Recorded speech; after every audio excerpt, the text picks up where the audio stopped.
Hey guys, tonight we're going deep under ancient sheets, into the sleepy corners of history, where myths about bedrooms were strange enough to make lawmakers lose sleep.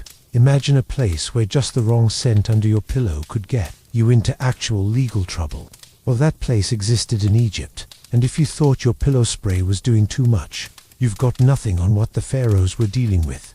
Back then, your bedtime wasn't just about winding down, it was sacred, political even, olfactorily dangerous. In certain periods of Egyptian history, especially during the later dynastic eras, people believed that scent could influence dreams, morality, even behavior, and if you chose the wrong one, or simply used too much of it, your nightly slumber might be declared a national hazard. So, before you get comfortable, take a moment to like the video and subscribe, but only if you genuinely enjoy what I do here. And while you're at it, drop a comment with where you're listening from and what time it is over there. Are you already in bed, brushing your teeth, fighting with your sheets? Now, dim the lights, maybe turn on a fan for that soft background hum, and let's ease into tonight's journey together. You're shuffling through the royal quarters of Thebes, not as a guest, but as a sort of sleepy-eyed historian with excellent timing. There's a crisp breeze coming through the narrow window slits of a palace bedroom. Incense lingers in the corners like someone just exhaled the memory of a dream.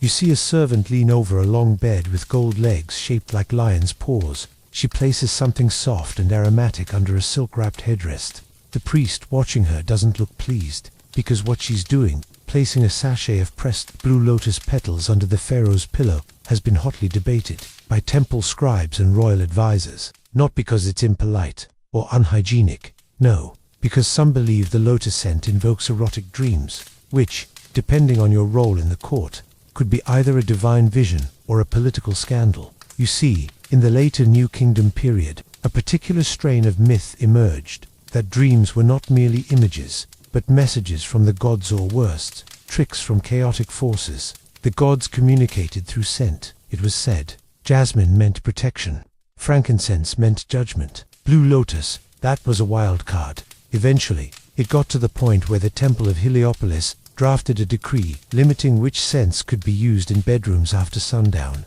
You could use myrrh, but only during mourning season. You could burn juniper, but only with written permission from a local priest. And under no circumstances was spikenard oil to be placed under pillows after a nobleman claimed he dreamt of seducing Isis and was banished for sacrilege. The rule was strictest for royals and scribes. A court law inscribed during the reign of Ramesses. She mentions bedroom vapors that invite divine confusion. That's not a euphemism. They really believed that certain perfumes could open unintended spiritual portals. You can't help but imagine how this all would go down today. A teenager trying out aromatherapy to focus on schoolwork, only to get a knock on the door from a scent compliance officer. Ma'am, we've had reports of sandalwood underage usage. And yet, in ancient Egypt, these beliefs had teeth. One famous case recorded on a fragment of Astraca tells of a servant accused of plotting against her mistress by sneaking rose oil under her pillow, hoping to trigger dreams of betrayal, which might influence her behavior upon waking. The woman, upon experiencing a dream of her husband being unfaithful, reportedly demanded a divorce. The servant, exiled without appeal. Historians still debate whether these scent laws were widely enforced, or if they were more to keep domestic order in a time where dreams were treated like messages that could indict or exonerate. And there's another layer here. Many of the scents used in Egyptian bedrooms were also employed in embalming. So yes, the line between comfort and the afterlife got pretty fuzzy. If your room smelled too much like a tomb, that was a problem. One courtier even wrote that sleeping in a room scented with too much cedar invited the company of Osiris. Before one's time, you walk through another bedroom, this time more modest, a scribe's quarters. His pillow, a simple curved headrest of ivory, still warm from use. Next to it, a small clay jar labeled in hieratic script nib, Necherat, Lady of Sweetness, a reference, perhaps, to the scent inside, or to a dream he hoped would visit. Would it surprise you to know that in some towns, you were required to declare your pillow scents at the local temple before certain festivals? The Festival of Open, for example, was one of heightened dreams and symbolic journeys. If your bedroom wasn't ritually neutral, your dreams were considered invalid, and you might be publicly mocked in dream forums. Yes, Those existed if you reported visions after sleeping on an unapproved scent, kind of like showing up at court with a forged text message. But here's the twist. Not all these laws came from superstition. Some were deeply political. Control dreams, and you control loyalties. That's why high priests were said to hoard certain scent recipes, giving access only to those deemed worthy of divine communication. Imagine bedtime becoming a loyalty test. In the archives of Karnak, there's a half-burned record where a general complains that his soldiers are using just root oil before bed, believed to inspire chaotic, rebellious dreams. He warns that insubordination begins not in the hall, but in the bed. If your sleep can incite a revolution, maybe bedtime does need legislation. You move again, this time to a common house in Memphis. A mother rubs balm on her child's chest, henna and crushed mint to ward off nightmares. Nothing strange there, except she's doing it in secret. Technically, bedtime application of herbal rubs was forbidden for children under 7 during a specific month in the flood cycle. Why? The flood was thought to awaken restless spirits. Add mint to that, and boom, supernatural visitation risk. So here you are, standing in a world where bedtime wasn't just bedtime. It was a ritual, a legal battlefield, a spiritual tightrope. Pillow scents could get you exiled. Dreams could trigger divorce. And the wrong nighttime oil might lead the gods to knock twice on your soul. Of course, not everyone followed the laws. People are still people. There's graffiti on a bedroom wall in Luxor that reads something like, "Rosewood is for lovers. If the priests disagree, let them sleep alone."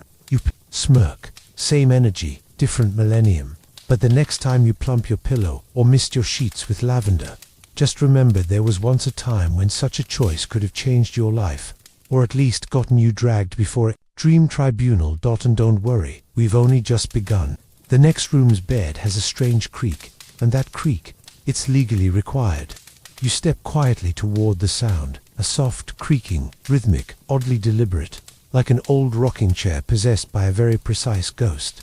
But as you push open the heavy wooden door, what you find isn't eerie, it's downright awkward. You've entered a small villa somewhere along the Italian countryside, probably around the 1st century BCE. There's a bed in the center of the room, and it's doing something no modern bed would dare do in polite company. It's making noise on purpose, not because it's poorly made. No, because it's designed to squeak. In fact, the creaking is so steady, so pronounced, that it sounds almost rehearsed. Welcome to the world of the Roman lectus maritalis, a bed built for two and legally required to make noise. Why? Because silence, in this case, was suspicious. You're probably raising an eyebrow. Don't worry, the Romans did too. This wasn't some empire-wide rule, but rather a local custom-turned regulation in certain parts of ancient Italy, especially in provincial towns where gossip moved faster than the aqueducts. The idea was that newlyweds needed to demonstrate their physical compatibility, and the only acceptable form of proof was audible, echoing, preferably rhythmic. Yes, it was a law that your bed had to squeak, or at least sound like it was doing something. No squeaking, no blessing, no inheritance, no recognition, no legitimacy. The state, and often the mother-in-law, wanted assurance that the marriage was not just political, but consummated with audible vigor. To meet this demand, some Roman furniture makers became overnight celebrities, famed not for their carpentry skills, but for their ability to design beds that amplified even the faintest movement into a dramatic symphony of creaks. Imagine if IKEA had a marriage volume rating on all its products. You walk around the villa, and sure enough, you spot a bronze plaque on the bedpost, a certification seal from a local magistrate, coniugalis probatus, -74 decibels, certified to squeak, legally admissible in court. Yes, courts would occasionally hear testimonies about bed sounds. In fact, there's a surviving letter from a Roman senator complaining that his daughter's new bed was far too silent for the dignity of her dowry.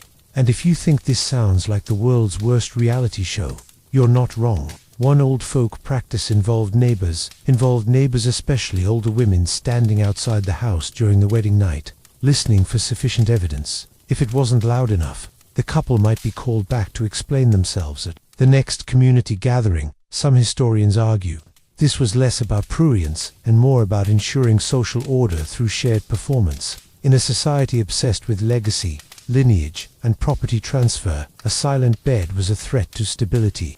After all, how could the Republic be strong if its beds were weak? Others suggest that the squeaky bed served as a psychological trick of like mood lighting for the ancient world. The noise, once expected, became part of the ritual, something that reassured both participants that their duty to society and to each other was being fulfilled. But not everyone complied. A wealthy patrician named Tullia, widow of 3 husbands, famously replaced her marital bed with one made of silent pine. When questioned, she allegedly said, "If Rome requires a sound to confirm love, then Rome is hard of hearing."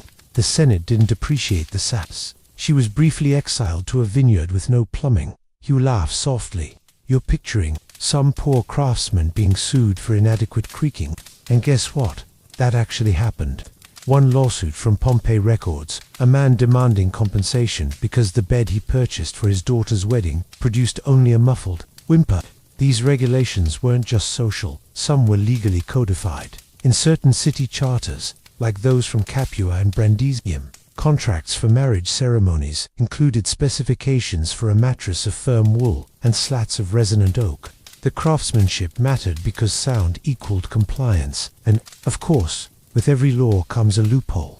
Some cunning couples paid off musicians to pluck strings in rhythm with the bed's creaks, amplifying the illusion. Others would tie bells to their pets and let them run under the floorboards. The result, a confusing but sufficient cacophony of domestic noise. Still, there were real consequences to breaking the silence. One story tells of a baker's son who refused to sleep in the conjugal bed because he was embarrassed by the sound. His wife's family sued for failure to fulfill marital obligations, citing a lack of witnessable creaking.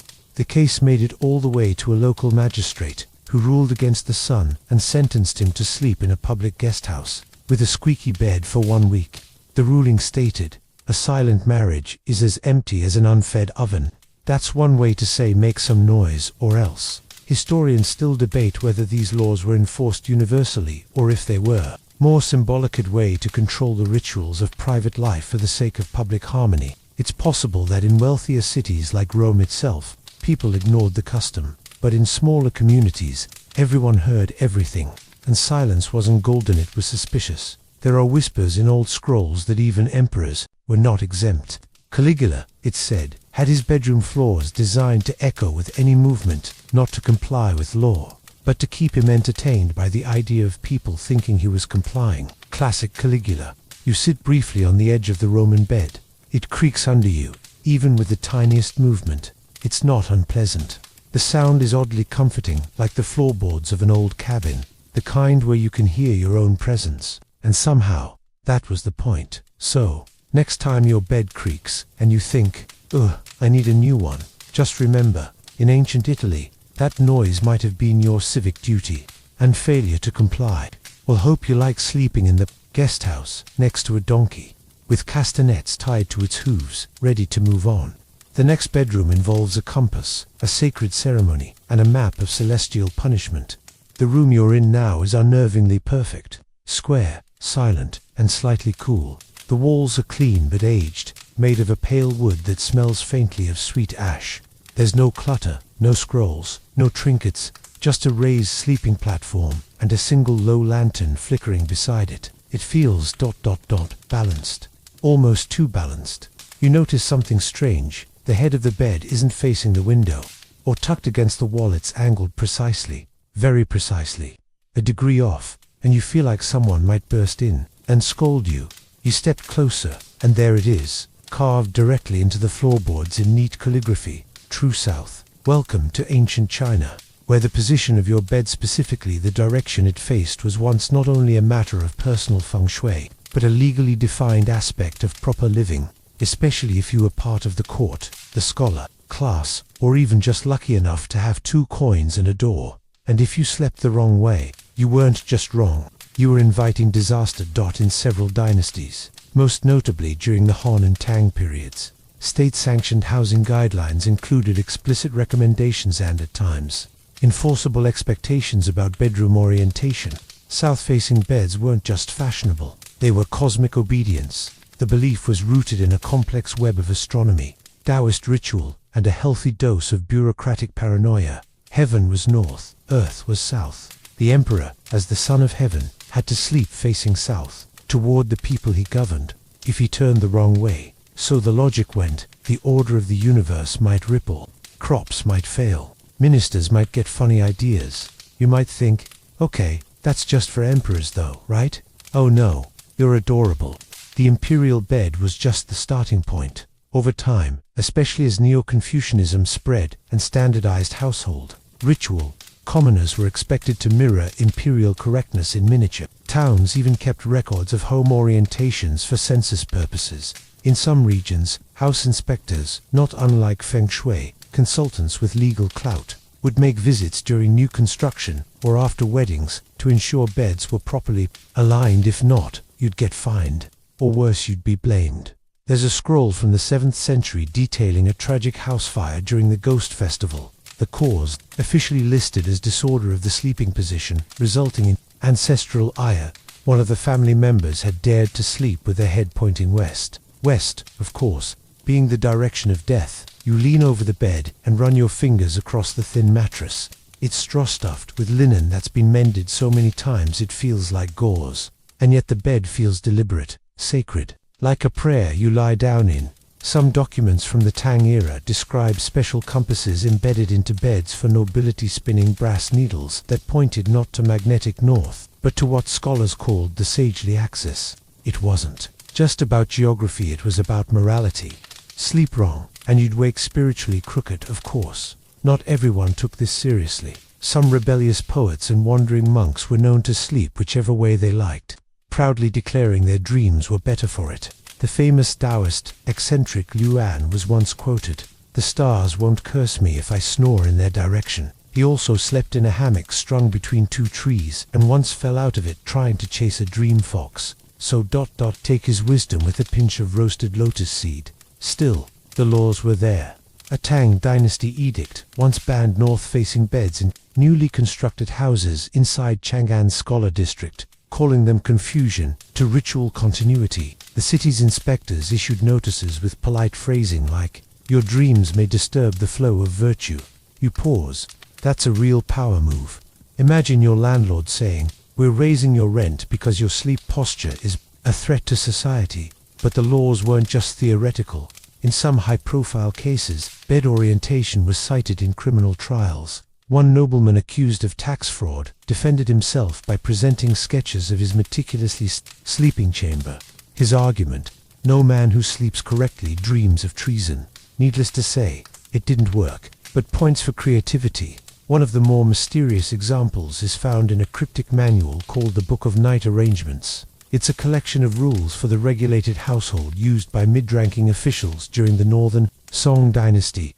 It includes instructions for seasonal bed rotations. Yes, you were expected to reorient your bed slightly each season to remain in harmony with shifting cosmic flows. There's even a drawing of a man adjusting his sleeping mat with what looks like a compass and a plumb line, while his wife rolls her eyes in the background. Some of the text reads, more like a bedtime horror story. To sleep with head westward in the spring is to confuse rebirth with decline. To sleep with head northward in summer is to invite drought into your bones. Cheery stuff, so why all the fuss? For Confucian scholars, sleeping correctly was about internal discipline. The same way sitting properly, speaking carefully, and mourning adequately were. A well-ordered bedroom was a metaphor for a well-ordered mind, and a well-ordered mind didn't betray the empire, but also people were just afraid of ghosts. You've probably noticed that in almost every old culture, the bedroom is a supernatural hot zone. In China, this was amplified by the idea that your soul, during dreams, temporarily left your body and wandered the spirit realm.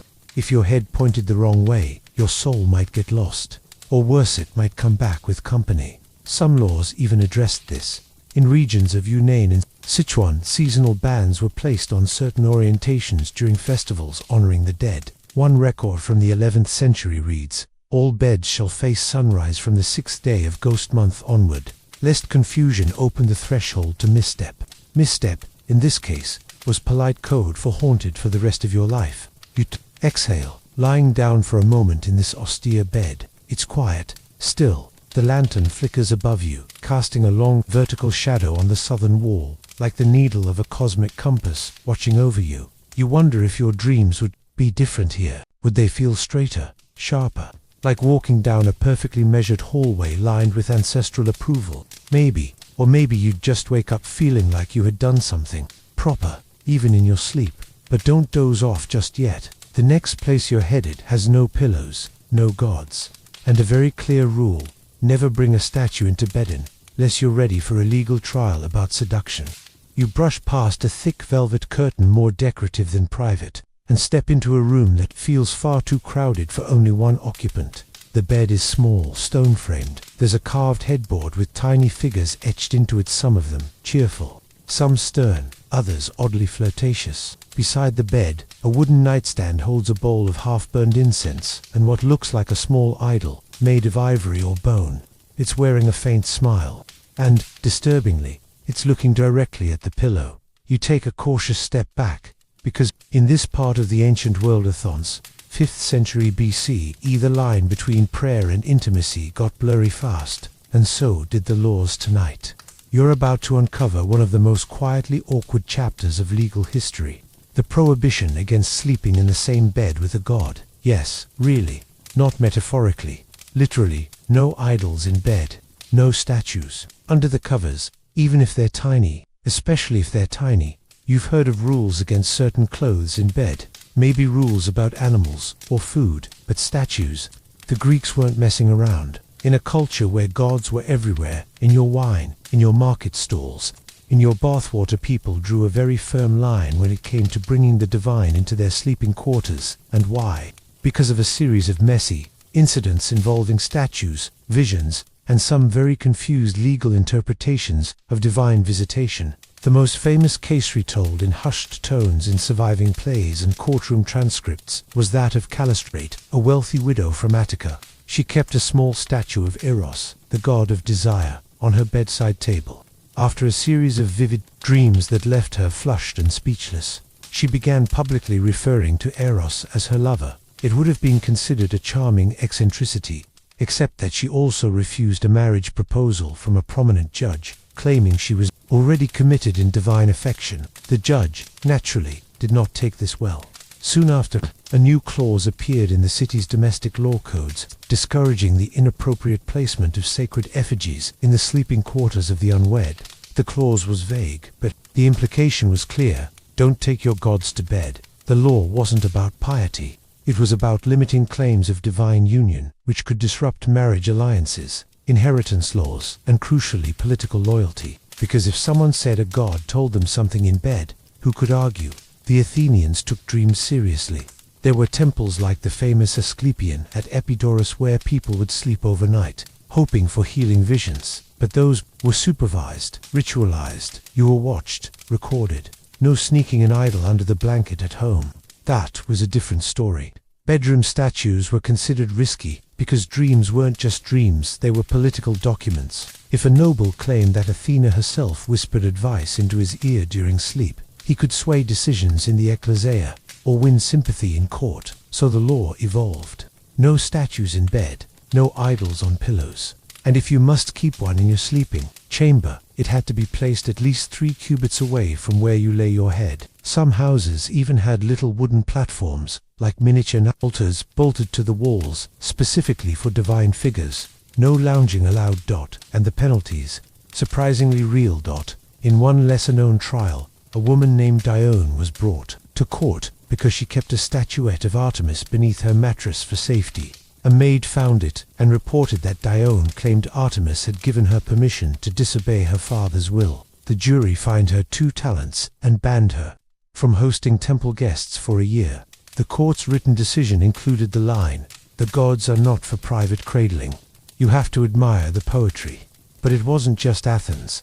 Sparta had even stricter rules, believing that touching sacred objects in a dreamlike state could confuse one's soul and body. Statues were kept locked in stone recesses at night, and if someone claimed they had seen a god in bed, the priests would sometimes demand a purification ritual and confiscate the furniture. Yes, there were legal seizures of haunted beds. Over in Thebes, a whole genre of scandalous bedtime tales grew up around the goddess Aphrodite. Her statues were known to be particularly dangerous at night, not because they moved, but because people believed they provoked amorous dreams so intense they could lead to real-world infractions. One myth even claimed a young man lost his voice for 3 years after whispering a love poem to a statue on his headboard. Historians still argue whether these laws were enforced consistently, or if they were more like moral warnings, printed in fine chisel on city walls. But archaeological digs have uncovered more than a few bedroom niches, carved specifically to hide sacred objects, a sign that people were finding clever workarounds. You reach under the bed and pull out a soft leather pouch. Inside, a tiny stone bust of Hermes, worn smooth by years of anxious thumbs, probably a good luck charm. But even this, if kept too close during slumber, could once have landed you in a public inquiry. Some sleep historians, yes, that's a thing, believe this fear of statue proximity contributed to the rise of abstract religious symbols, geometric charms, spiral patterns, non-anthropomorphic representations of the divine. Why risk a fine when you could hang a spiral above your pillow and call it wind protection? The laws weren't just about order. They were about protecting the boundary between public devotion and private fantasy.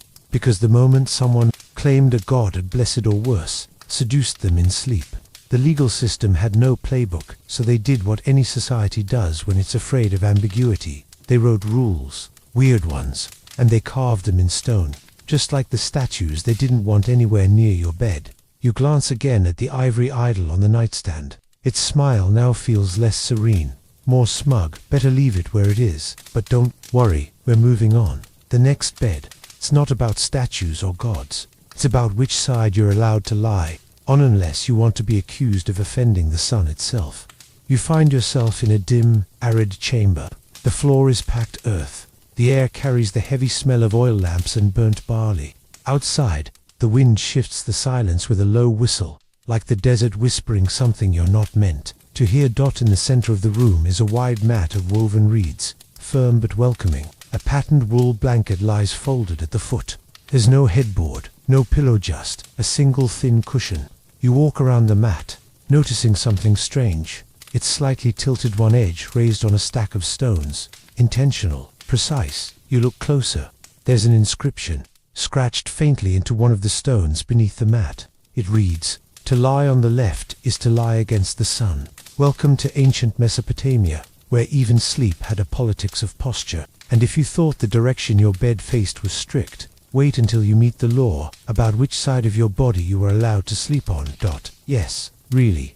Among the Sumerians, and later the Akkadians and Babylonians, it was widely believed that sleeping on your left side could anger divine forces, especially the sun god, Shamash. Why? Because the left was considered the side of secrecy, impurity, and hidden intentions. To lie on your left while sleeping was thought to turn your back on divine clarity. And in a world where every act was an offering, a statement, or a risk, even how you curled up at night had implications. So, as with so many things in early civilizations, they made laws. Now, we're not talking about empire-wide decrees that had soldiers bursting into bedrooms with side-sleeping citations. No, this was more localized. Temples, guilds, and city governors issued behavioral ordinances, codes of conduct that covered nighttime rituals. Among them, specific regulations about posture during sleep. Clay tablets recovered from Nippur outline expectations for priestly acolytes, including this gem: "The novice shall rest upon his right side, with the left hand beneath him, that his dreams may face the sun." And it wasn't just for the holy types. Certain occupations, especially scribes, healers, and judges, were expected to follow the rule of rightward rest. Why? Because Shamash wasn't just the sun god, he was the god of justice. Facing away from him in your sleep, that was basically moonlighting as a criminal. There's even a surviving fragment from a city edict in your carved onto a door lintel of a dormitory used by scribes in training. It warns, the one who sleeps turned away may wake to falsehood. The implication being, your dreams will be corrupted if you offer your back to divine light. Now, that's not to say everyone followed this. In fact, a few rebellious nobles from the city of Lagash were known to brag about sleeping on their left sides, even claiming it gave them stronger, wilder dreams untamed by divine oversight. One clay tablet quotes a boastful merchant, saying, "I sleep in shadow, and dream what the gods do not watch. Naturally, he was fined. The law, at least in some cities, wasn't merely symbolic. Public shame, penalties, or even dream-based investigations could result. Yes, dreams were admissible evidence in certain temples. If someone claimed to have had a prophetic dream, the first question a temple official might ask was, "How did you sleep?" If the answer was "on my left," the dream might be dismissed outright as impure or misleading. Worse, if the dream led to real-world consequences, like accusing someone of theft or adultery, your leftward posture could be used against you. There's one infamous case from Sippar, where a farmer accused his neighbor of poisoning his well, based on a dream, but during questioning, the accuser admitted to having slept with his left arm beneath him. The priest waved the claim aside, saying, "The sun does not rise in deceitful ribs." Poetic, if a little anatomically judgmental. Naturally, people tried to work around this. Some folks would tie stones or small amulets to their left hip, making it uncomfortable to roll that way during sleep. Others built slanted mats like the one you're standing beside now. In fact, it became a minor trade, posture guiding sleep. Mats were sold near major temples, often bundled with charms and small sun-shaped talismans. You imagine the Sumerian version of a sleep influencer hawking these mats. Not only will this keep you compliant, it'll also improve your dream clarity by 73%, your barley back, and of course, the elite had their own exceptions. Kings and high priests were sometimes allowed to sleep however they liked on the condition that they recorded their dreams in detail and offered incense afterward, a kind of spiritual tax for snoozing sideways. Some records even suggest a loophole. If you couldn't help sleeping on your left side, you had to reverse your clothing, a symbolic act of apologizing to the gods. Yes, that means wearing your robes backwards to bed. There's a particularly bitter poem, written by a scribe exiled for falsifying grain records, in which he mocks the rule, "I wear my belt to my spine, so that the sun may pity my turn." Still, the belief endured, not just in Mesopotamia, but beyond the coziest show up in Persian, Judaic, and even early Christian texts. The idea that the left side is lesser, shadowed, secretive, it all traces back to moments like this, in dusty rooms with tilted mats and quiet warnings etched in stone. You lie down on the mat for a moment, rolling slightly onto your left side. It feels fine, comfortable, but part of you, deep in your historical gut, wonders whether a god is now narrowing their eyes at you from the sky. Better roll over, just in case. We're not done with nighttime regulations just yet. The next room has wool blankets so soft they were once outlawed, and a legal drama that involves fertility, prophecy, and a sheep that ruined everything. The floor beneath your feet shifts from packed earth to stone tiles worn smooth, faintly cold.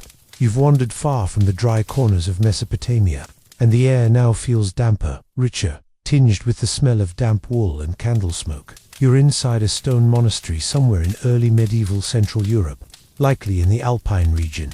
The room is plain but thick with silence. Its only ornament, a carved crucifix above a narrow wooden cot. On that cot lies a wool blanket, cream-colored, heavy, and suspiciously plush that it looks cozy. Too cozy, that's when you notice the chain-link latch on the blanket chest, and the wax seal beside it. It reads, in stark Latin, "Lanam obscenum, banned for temptation." Tonight, you're stepping into the strange story of the European chafed wool ban, a brief but real historical moment when certain types of blankets were outlawed in monastic quarters, not because of cost or hygiene, but because they were considered dangerously seductive. Yes, that's right. In the 9th century, in the heart of holy life, blankets were banned for being too soft. The trigger, a monk, a dream, and a sheep named Bartholomew. You settle into the room, and the floorboards seem to creak with memory. The scandal began in the Benedictine Abbey of St. Ottobach, tucked in the mountains of what is now southern Germany. The monks had recently acquired a shipment of Tyrolean sheep's wool, which, according to the abbey's own notes, had been rendered into sleeping cloth of uncommon caress. That phrase alone should have raised red flags. One particular monk, Brother Theodoric, took a vow of strict nightly solitude, meaning he wasn't allowed physical contact of any kind after Vespers, even a handshake. But one night, after being assigned one of the new cloud wool blankets, he awoke at matins in a state of deep agitation, claiming he had experienced a dream so vivid and warm as to unseat the soul. The dream allegedly involved a vision of St. Agnes, a choir of lambs, and what was referred to in a disciplinary document as an improper hymn sung from under the covers. Within weeks, 3 other monks reported similar dreams, all coinciding. With use of the new wool, the abbot grew suspicious. A council was called, and, like all great religious scandals, it quickly spiraled out of control. The church had already been watching textile production closely, especially as monasteries across the region had started spinning their own cloth. But now, whispers spread that certain weavers, particularly those who brushed wool with wild thistle instead of blunt comb, were producing material so soft it encouraged the devil's recline. The phrase caught on. Before long, Lenatus, the woolen devil, became shorthand for any bedding that led to dreams considered too vivid, too pleasurable, or too imaginative. The result: a ban on excessively soft wool blankets in cloisters, particularly among monks under the age of 35. The decree spread quickly through monastic Europe, especially in regions where highland sheep will naturally softer due to colder climates. Common. And yes, there were actual inspections. Monasteries were required to submit samples of their blankets to local bishops, who would determine if the wool had been immoderately refined. Blankets that failed were either unraveled and rewoven into cassocks or burned. Some abbots tried to cheat the system by hiding the banned wool in mattress stuffing instead. This led to one unfortunate episode in Burgundy, where a suspiciously comfortable straw mattress triggered a full inquisition after a young friar dreamed of a wedding feast with an angel who fed him honey from a silver tooth. As one chronicler wrote, he awoke to find neither honey nor angel, but shame beneath his robe. You wince. Fair. Historians still debate whether the wool really was that soft, or if the scandal was just a convenient way for church leaders to tighten control over dream narratives. Because remember, dreams were not private. In the world, they were spiritual data, reviewed during confession, weighed for meaning. A dream that made you feel too good, that was suspect. One monk tried to argue in defense of the wool. His name was Brother Anselm, and he gave a long, fiery speech about how comfort allowed for better communion with God. Unfortunately, he gave that speech while visibly snuggling the very blanket in question, which didn't help his case. He was reassigned to floor sleeping for a year. The most bizarre part: the blanket registry. Following the peak of the scandal, several monasteries kept scrolls documenting which brothers had which blankets, including texture notations and dream risk levels. One list from an abbey near Salzburg includes entries like Brother Conradus, coarse wool, suitable; Brother Heinrich, suspiciously soft, on watch; Brother Lucius dreams of weeping angels, blanket confiscated. And what about Bartholomew the sheep? According to abbey records, he was the prized ram whose wool produced the first forbidden blanket. After the scandal broke, he was retired with dignity and paraded around the village square before being relocated to a cloister. Farm his legacy sealed in scandal and softness. So, did the ban work? Not really. Within a century, the rules relaxed. By the late 10th century, monks across France and Germany were once again sleeping with soft blankets, but with an added rule: dreams of excessive sweetness must be confessed immediately. Logic being, if you enjoyed the dream, maybe it's your fault, not the fleeces. Today, of course, this all seems ridiculous, but next time you wrap yourself in a blanket that's just a little too perfect, and your dreams take on a golden hue, remember that once upon a time, someone might have fined you for that, or made you sleep on reeds until Easter. And we're not done yet. The next bedroom we visit isn't soft at all. It's made entirely of stone. It echoes when you breathe. And the law there states that no one may sleep with their hands above their chest, because that invites trouble.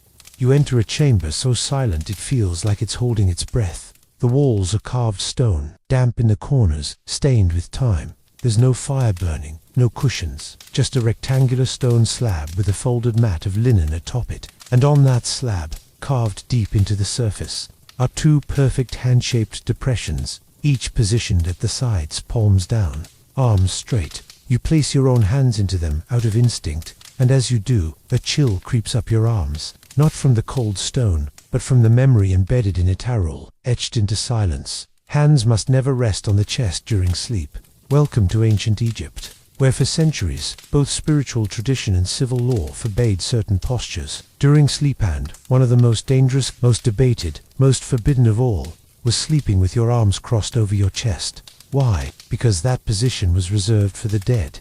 And if you imitated it while you were still breathing, you might accidentally invite something to come and collect. Yes, crossing your arms over your chest while you slept wasn't just considered morbid. It was legally discouraged in funerary districts, temple housing, and even among apprentices to scribes and the fear was twofold: spiritual confusion and spiritual invitation. You sit carefully at the edge of the stone bed, remembering the way Egyptian art so often shows pharaohs, priests, and nobles lying with arms crossed in their sarcophagi, composed and utterly still. But in those cases, the gesture was meant to signal passage into the afterlife, a formal surrender, a symbolic key. To do it while sleeping, especially in cities like Thebes or Memphis, was to simulate death.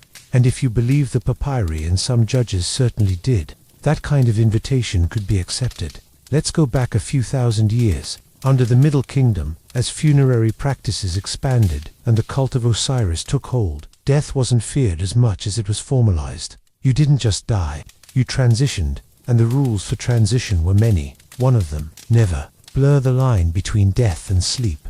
The earliest legal mention of this taboo appears in a surviving mortuary temple directive issued to workers who slept on site during the construction of tombs. It reads, "Let no one sleep like the sacred ones. The chest is not a gate to cross while breath remains." Translation: don't sleep with your arms crossed over your chest unless you want Anubis showing up. Mid-nap. And that wasn't metaphorical. A series of incidents in temple archives detail apprentices who had intense, unsettling dreams after breaking this rule. Dreams involving passageways, animal-headed judges, and most concerning, being offered food by dead relatives. One record describes a young embalmer's assistant who awoke screaming, certain he had been weighed and found featherless. When the priests discovered he had been sleeping arms crossed in the embalming chamber, he was moved to a different site and made to wear a reed bracelet on each wrist at night to keep his hands apart. You stand up from the stone slab and mimic the forbidden gesture. It feels surprisingly natural, comforting, even. But imagine falling asleep that way in a house half full of death, where mummification happened daily, and where every fourth neighbor was a priest of the underworld. You might think twice, especially since, in certain periods, the position was cited in court cases as evidence of suspicious behavior. One legal scroll from Abydos details a case in which a woman's nighttime posture was brought into a land dispute. Her cousin claimed she had dreamt of her own funeral and cited her imitation of the embalmed as proof of bad omens. The local judge threw out the claim, but not before ordering her to burn the mat she had used and sleep facing east for 40 nights. That's quite the ruling. Imagine a modern court telling you, "No, ma'am, you may not be haunted, but just in case, here's a new mattress and a compass." There's also a ritual dimension. Certain positions were believed to draw spiritual attention. If you lay flat with your arms outstretched, that was a position of offering, open and receptive. If you curled into a fetal position, that signified rebirth. But crossed arms, that was closure, sealing, preparation. You were, in effect, telling the divine, "I'm ready to be judged." Some scholars think that's why certain classes of temple guards and mortuary workers were bound by sleep codes. Clay tablets found near Deir el-Medina, a village of tomb workers, included sleep rules carved into bunk frames. One says, "Lay not thy arms like Osiris, unless thou art Osiris." What a polite way of saying, don't die in your sleep, on purpose. And the fear wasn't just symbolic. There were urban myths, passed down in dusty chants, that told of sleepwalkers who died after sleeping arms crossed. One such tale tells of a scribe who mimicked the funerary posture as a joke, and was found unbreathing the next morning, lips stained with ochre and sand in his lungs. Was it coincidence? Was it the desert's humor? Either way, it stuck, even today. In some Egyptian households, especially in rural areas, elderly storytellers still warn children not to cross their arms when sleeping, not because they'll die but because they might be confused for the wrong kind of traveler. You step back and look once more at the indentations in the stone slab, palms at the sides, body aligned, ready for sleep, not for judgment. So, tonight, maybe keep your hands at your side. You can always cross your arms when you're fully, permanently done with the mortal world. Now, ready for something warmer. The next bedroom is tucked inside an ancient Norse longhouse, where blankets were optional. but family proximity was legally required. And yes, there was a fine for sleeping too far from your relatives. You duck under a low timber beam and enter a room that smells like smoke, salt, and animal fat. The walls are rough-hewn planks, sealed with moss and tar. It's warm, surprisingly so. A long fire pit runs through the middle of the floor, its coals still glowing.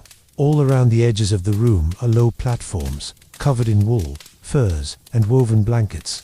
You blink, there must be room for 20 people here, and not just to sit to sleep.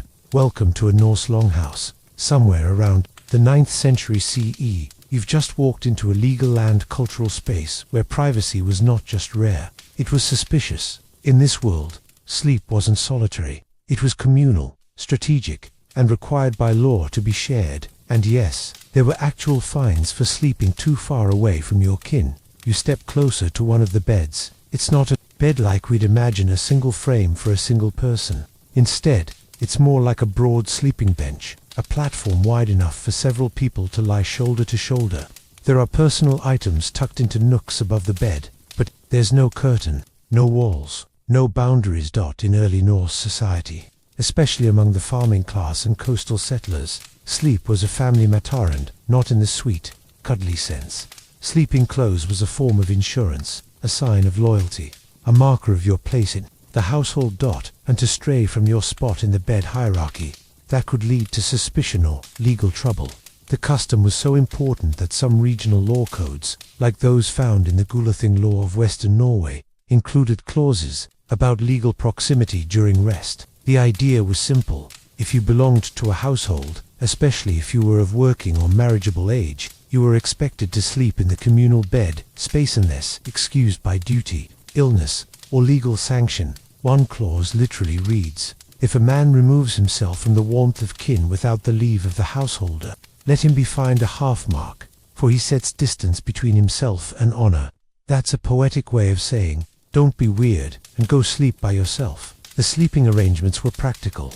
Of course, these were cold, harsh environments, but they were also about reinforcing the structure of the household. Sleeping in the shared bed space signaled your inclusion, your acceptance, and your willingness to belong.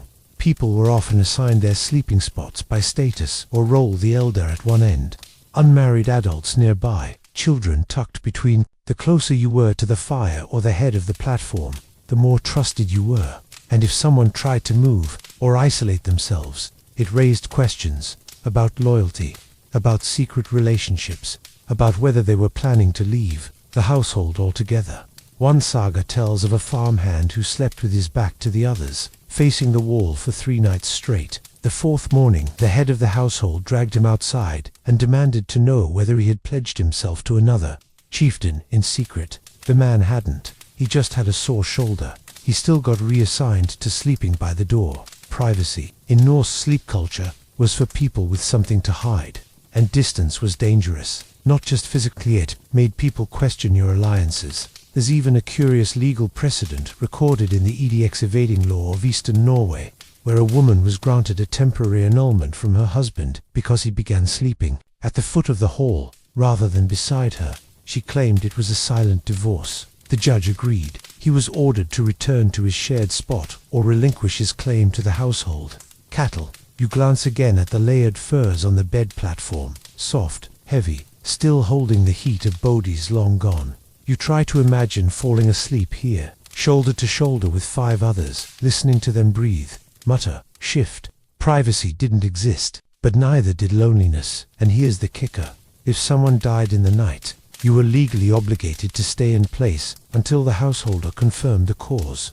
Moving before that could be taken as a sign of guilt. In one famous account, from the Laxdilla saga, a cousin mysteriously dies in the night.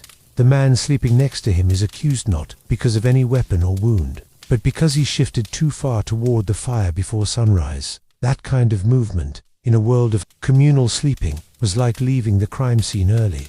But don't get the wrong idea. This wasn't a miserable arrangement. People told stories, shared warmth, passed small gifts, even composed poetry from their bed spots. Nighttime was social. Talk was low, slow, deliberate. Intimacy had different boundaries, and the law helped enforce the idea that sleeping together meant staying together. It was unity in wool and wood. You lie back for a moment, tucking yourself into a corner of the sleeping platform. You can almost hear the voice of someone singing a lullaby, another muttering a complaint about chores, a child asking for one. More story. You're part of something, like it or not, but don't fall asleep just yet.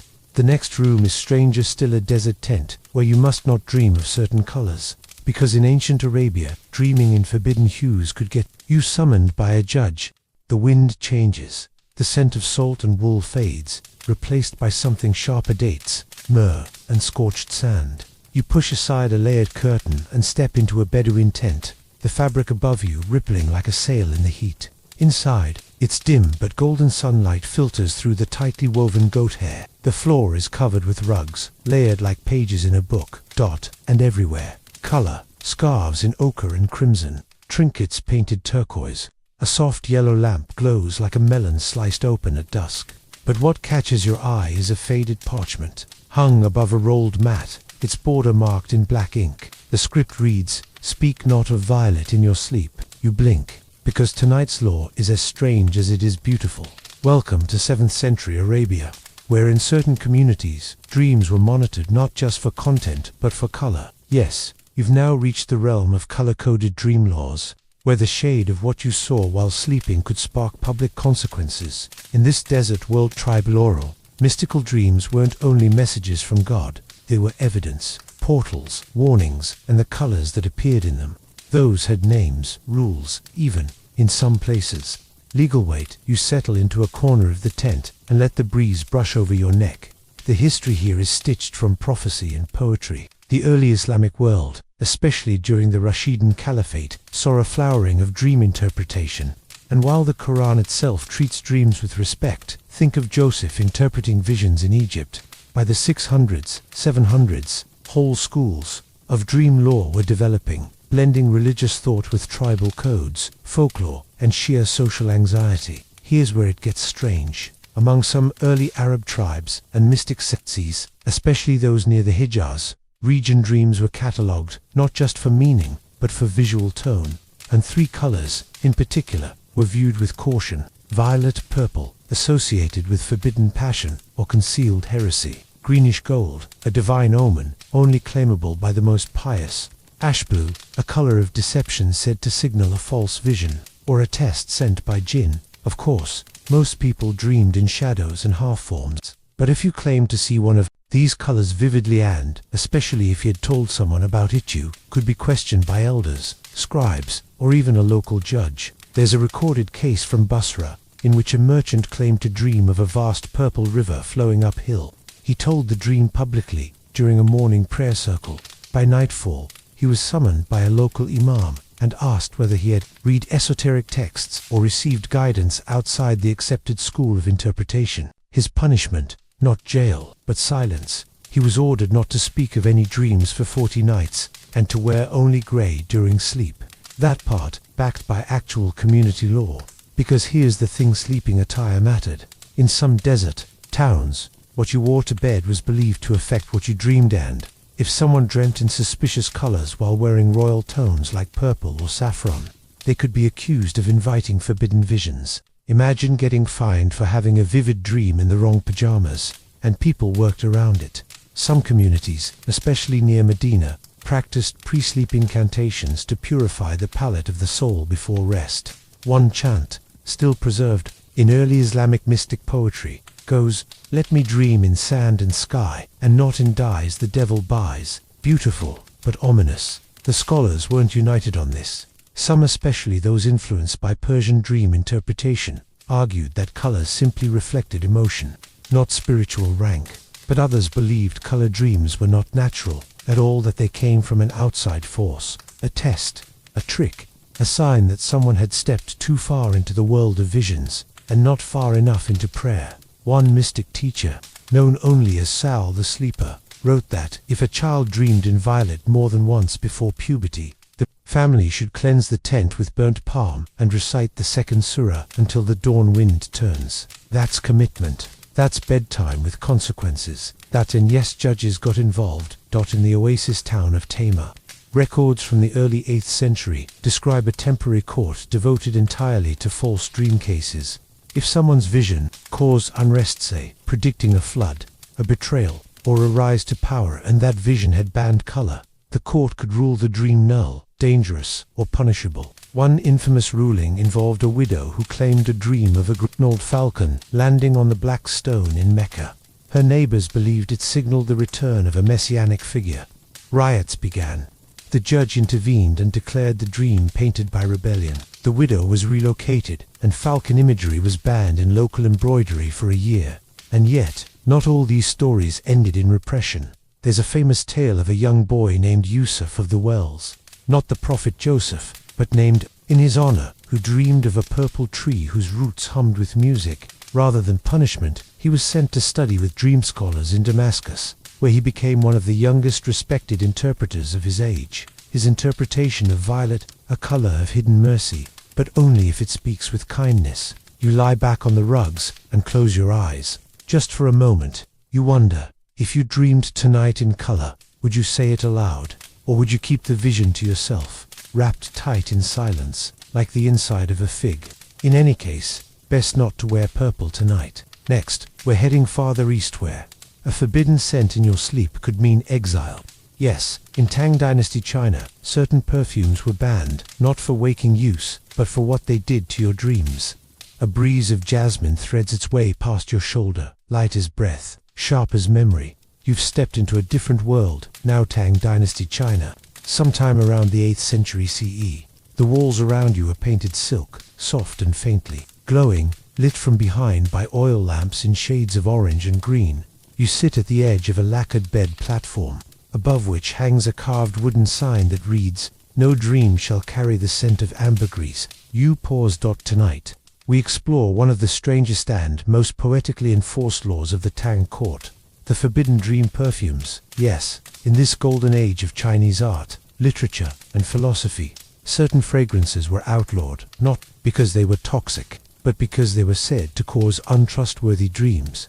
And in the most elite circles of Chang'an and Luoyang, that meant potential treason. You brush your hand over a folded silk robe near the bed, and your fingers come away scented with musk and sandalwood, rich, grounded, safe. Those were allowed, encouraged, even, but ambergris, blue lotus, and especially sweet almond distillate, those could get you banished, or worse, reassigned to border patrol. The Tang Dynasty was a time of great spiritual curiosity. Taoist mystics, Confucian scholars, Buddhist monks, and court astrologers all lived within whispering distance of one another. Dreams were sacred, studied, sometimes feared, and according to a set of court advisories known as the Night Chamber Edicts, certain scents were believed to act as spiritual dyes, staining your dreams with colors and thoughts that weren't entirely yours. Ambergris, extracted from whales and often used in imperial oils, was said to draw ancestors too close, leading to dreams of past lives that could override the will of heaven. Blue lotus caused visions of floating, prolonged death, or romantic scenes too vivid for purity, and sweet almond that one was blamed for at least 2 prophetic dreams of rebellion that the emperor took very seriously. You lean back against the bedframe and imagine yourself at court, sleeping within the 100-perfume Holoreal place in Chang'an Palace, records where favored concubines and dream interpreters were housed. Every night, fragrances would be burned in specially designated patterns, thought to shape not just sleep, but fate. But after a string of incidents, some merely embarrassing, others politically dangerous, Emperor Xuanzong issued a private but strict directive: let no sleeper near me dream in false smoke. He meant perfume. From that moment on, court servants were instructed to keep a record of who wore what scent to bed. If someone awoke with a dream that was too grand, too tragic, or too specific and had been wearing a forbidden oil, their dream was disqualified from interpretation. Worse, if they had told the dream to others, they could be accused of spreading sense of instability. There's an infamous case from 738 CE, where a low-ranking scribe named Liang claimed to dream of a white dragon sleeping inside the emperor's ink pot. When asked what he'd worn to bed, he admitted, perhaps proudly, that he'd used an imported perfume made from burnt cherry pit and bitter almond oil. He was reassigned to tax census duty in a fishing village 700 miles away, and it wasn't just the dreams themselves. Certain fragrances were believed to cause voice bleed, a mystical term for talking in your sleep. about things not yet meant to happen.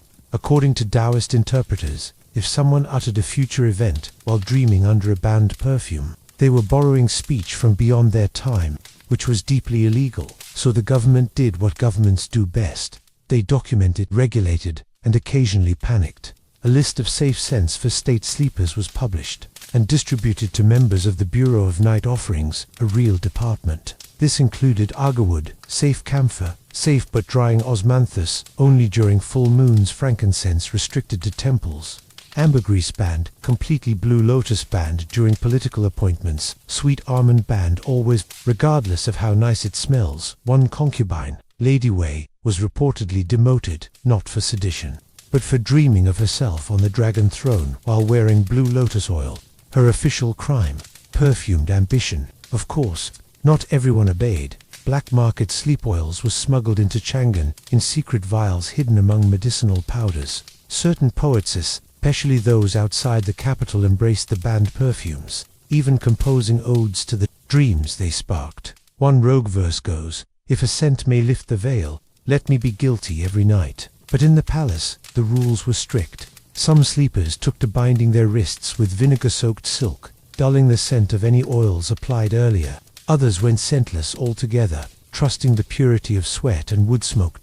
And, strangely, it worked. The recorded dreams during this perfume ban were different, shorter, less vivid, but also, perhaps, safer. You lie back and imagine the lamplight flickering across an imperial ceiling, your breath laced only with incense sanctioned by scrolls. You drift, but you know, one wrong scent, one too vivid vision, and a dream could ruin your name. So choose your perfume wisely, or better yet, dream without it. Ready for the next layer of strange. Our next bed is low to the ground, covered in rice strand, located in a Japanese monastery where silence is required, even while you sleep, because in this sacred space, snoring was once grounds for expulsion. The night has grown quieter, not just still, but reverently silent. You slip through a paper-screened doorway and find yourself standing inside a Zen Buddhist monastery, somewhere in 11th century Japan.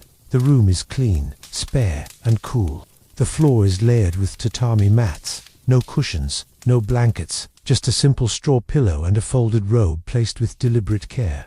You don't hear anything, not wind, not breath, not even the creak of wood. It's as if the entire world is holding its inhale, and it is here, in this near-holy hush, that you encounter one of the most strangely strict sleep laws of all. If you snore, you may be expelled. No, really. In certain Buddhist monasteries during the Heian period, particularly those following the stricter Zen traditions, snoring was considered a spiritual breach. Not just annoying, not just embarrassing, but a sign of poor mindfulness, lax breath control, and spiritual imbalance. In short, if you snored, you weren't ready to be enlightened. You kneel beside the sleeping mat. A scroll hangs above it with the characters for Muon Nishite, Muganari, Saiden Suizuno, Seruhu, and the silence wasn't metaphorical. Let's back up. In monastic Japan, sleep wasn't seen as a break from practice, it was part of it. Monks trained their breathing patterns, not just during zazen sitting meditation, but while lying down. The idea was to maintain awareness, even in unconsciousness. Yes, mindful sleeping was a real concept, and it had rules. Many of them, including this one: the breath must not rattle, nor rise in discord. This was enshrined in a collection of temple protocols, known as the Shinji, or Rules of Pure Conduct. In it, snoring is referred to as the thunder of the unstilled mind. That's poetic and terrifying. The rules varied from monastery to monastery, but some of the stricter sects had truly unforgiving codes. In one temple in Mount Hiei, for example, 3 recorded nights of snoring could get a novice reassigned to cooking duty for a year. 5 nights, expulsion, not punishment, they claimed, just removal from an environment of spiritual sensitivity. Now, obviously not all monks had nasal passages of gold, so how did they prevent snoring? That's where it gets weirder. Novices were trained to sleep in very specific postures, usually on the side, with the chin slightly tucked, mouth closed, and hands placed just below the ribcage. This not only opened the diaphragm, but also discouraged mouth breathing, which was considered both impolite and spiritually leaky. Some monks even tied soft bands under their chins to keep their mouths shut. Others placed tiny smooth stones on their foreheads. If they rolled onto their backs, the stone would fall and wake them. Silent alarm systems, 900 years before iPhones, and the worst offenders there were devices. A few scrolls describe the use of breath correction harnesses, essentially early sleep posture braces, used to train younger monks to maintain stillness and silence. They weren't torturous, but they weren't exactly comfortable. One monk wrote, "The harness teaches the body to forget its weight, but also to forget comfort." That sounds like enlightenment and a neck cramp. But what if someone couldn't help it? Surely not every snore was a moral failure. Well, not all monasteries were equally harsh. In more forgiving orders, especially in the southern province, snoring was seen as an indicator of imbalance, not impurity. Monks who snored were often sent to herbalists, encouraged to fast, or placed on a special diet of warming roots and teas believed to calm inner noise. Think of it as ancient sleep therapy, with spiritual stakes. Still, for many, the association stuck. Snoring equals disorder. Disorder equals ego. Ego equals barrier. There's one poignant entry from a temple journal in Kamakura, where a beloved elder monk began snoring in old age. Instead of expelling him, the abbot ordered that everyone else train to sleep more deeply to hear the snore, and yet remain undisturbed. It was called the practice of compassionate ears. That's kind of beautiful, isn't it? And yet, in the strictest temples, the rule held. So imagine it. You're lying on your side in the dark, the smell of cedar smoke faint in the air, a line of monks beside you breathing in quiet unity, and you feel a snore building. You fight it. You adjust your posture. You pray to the silence. You try not to fail at sleep. You roll onto your side now, careful with your breath, in through the nose, out through the belly. You try not to imagine the abbot's soft footsteps circling like a night heron. Stillness is safety. Sleep, in this place, is performance. And in the next room, that performance changes again, a Roman villa, where a guest could sue their host for giving them a bad night's rest. Because yes, in ancient Rome, sleep quality could be a legal issue.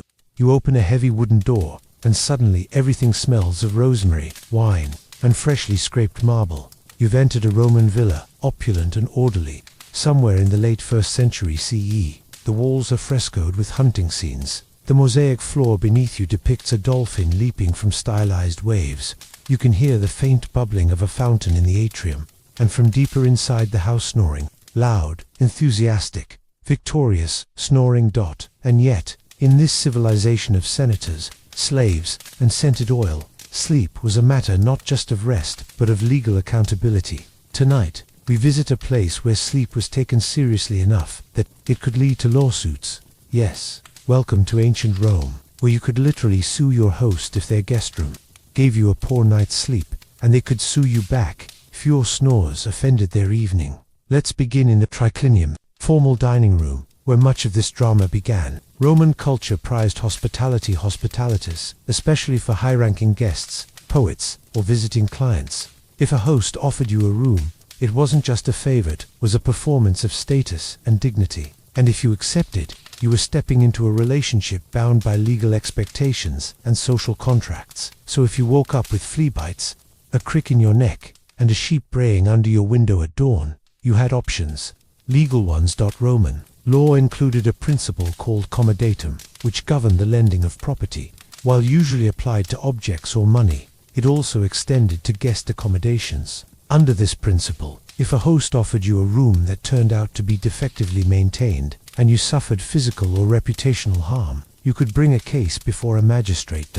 And yes, sleeplessness counted. One surviving legal text from Ulpian, the Roman jurist, describes a guest who sued his host for unbearable chirping of birds near his bedchamber. The birds weren't ornamental. They were caged for the market, kept outside the window overnight. The guest claimed mental erosion and humiliation. The court awarded him a symbolic payment of 1 denarius and public apology, because that's how Rome worked. Dignity was everything.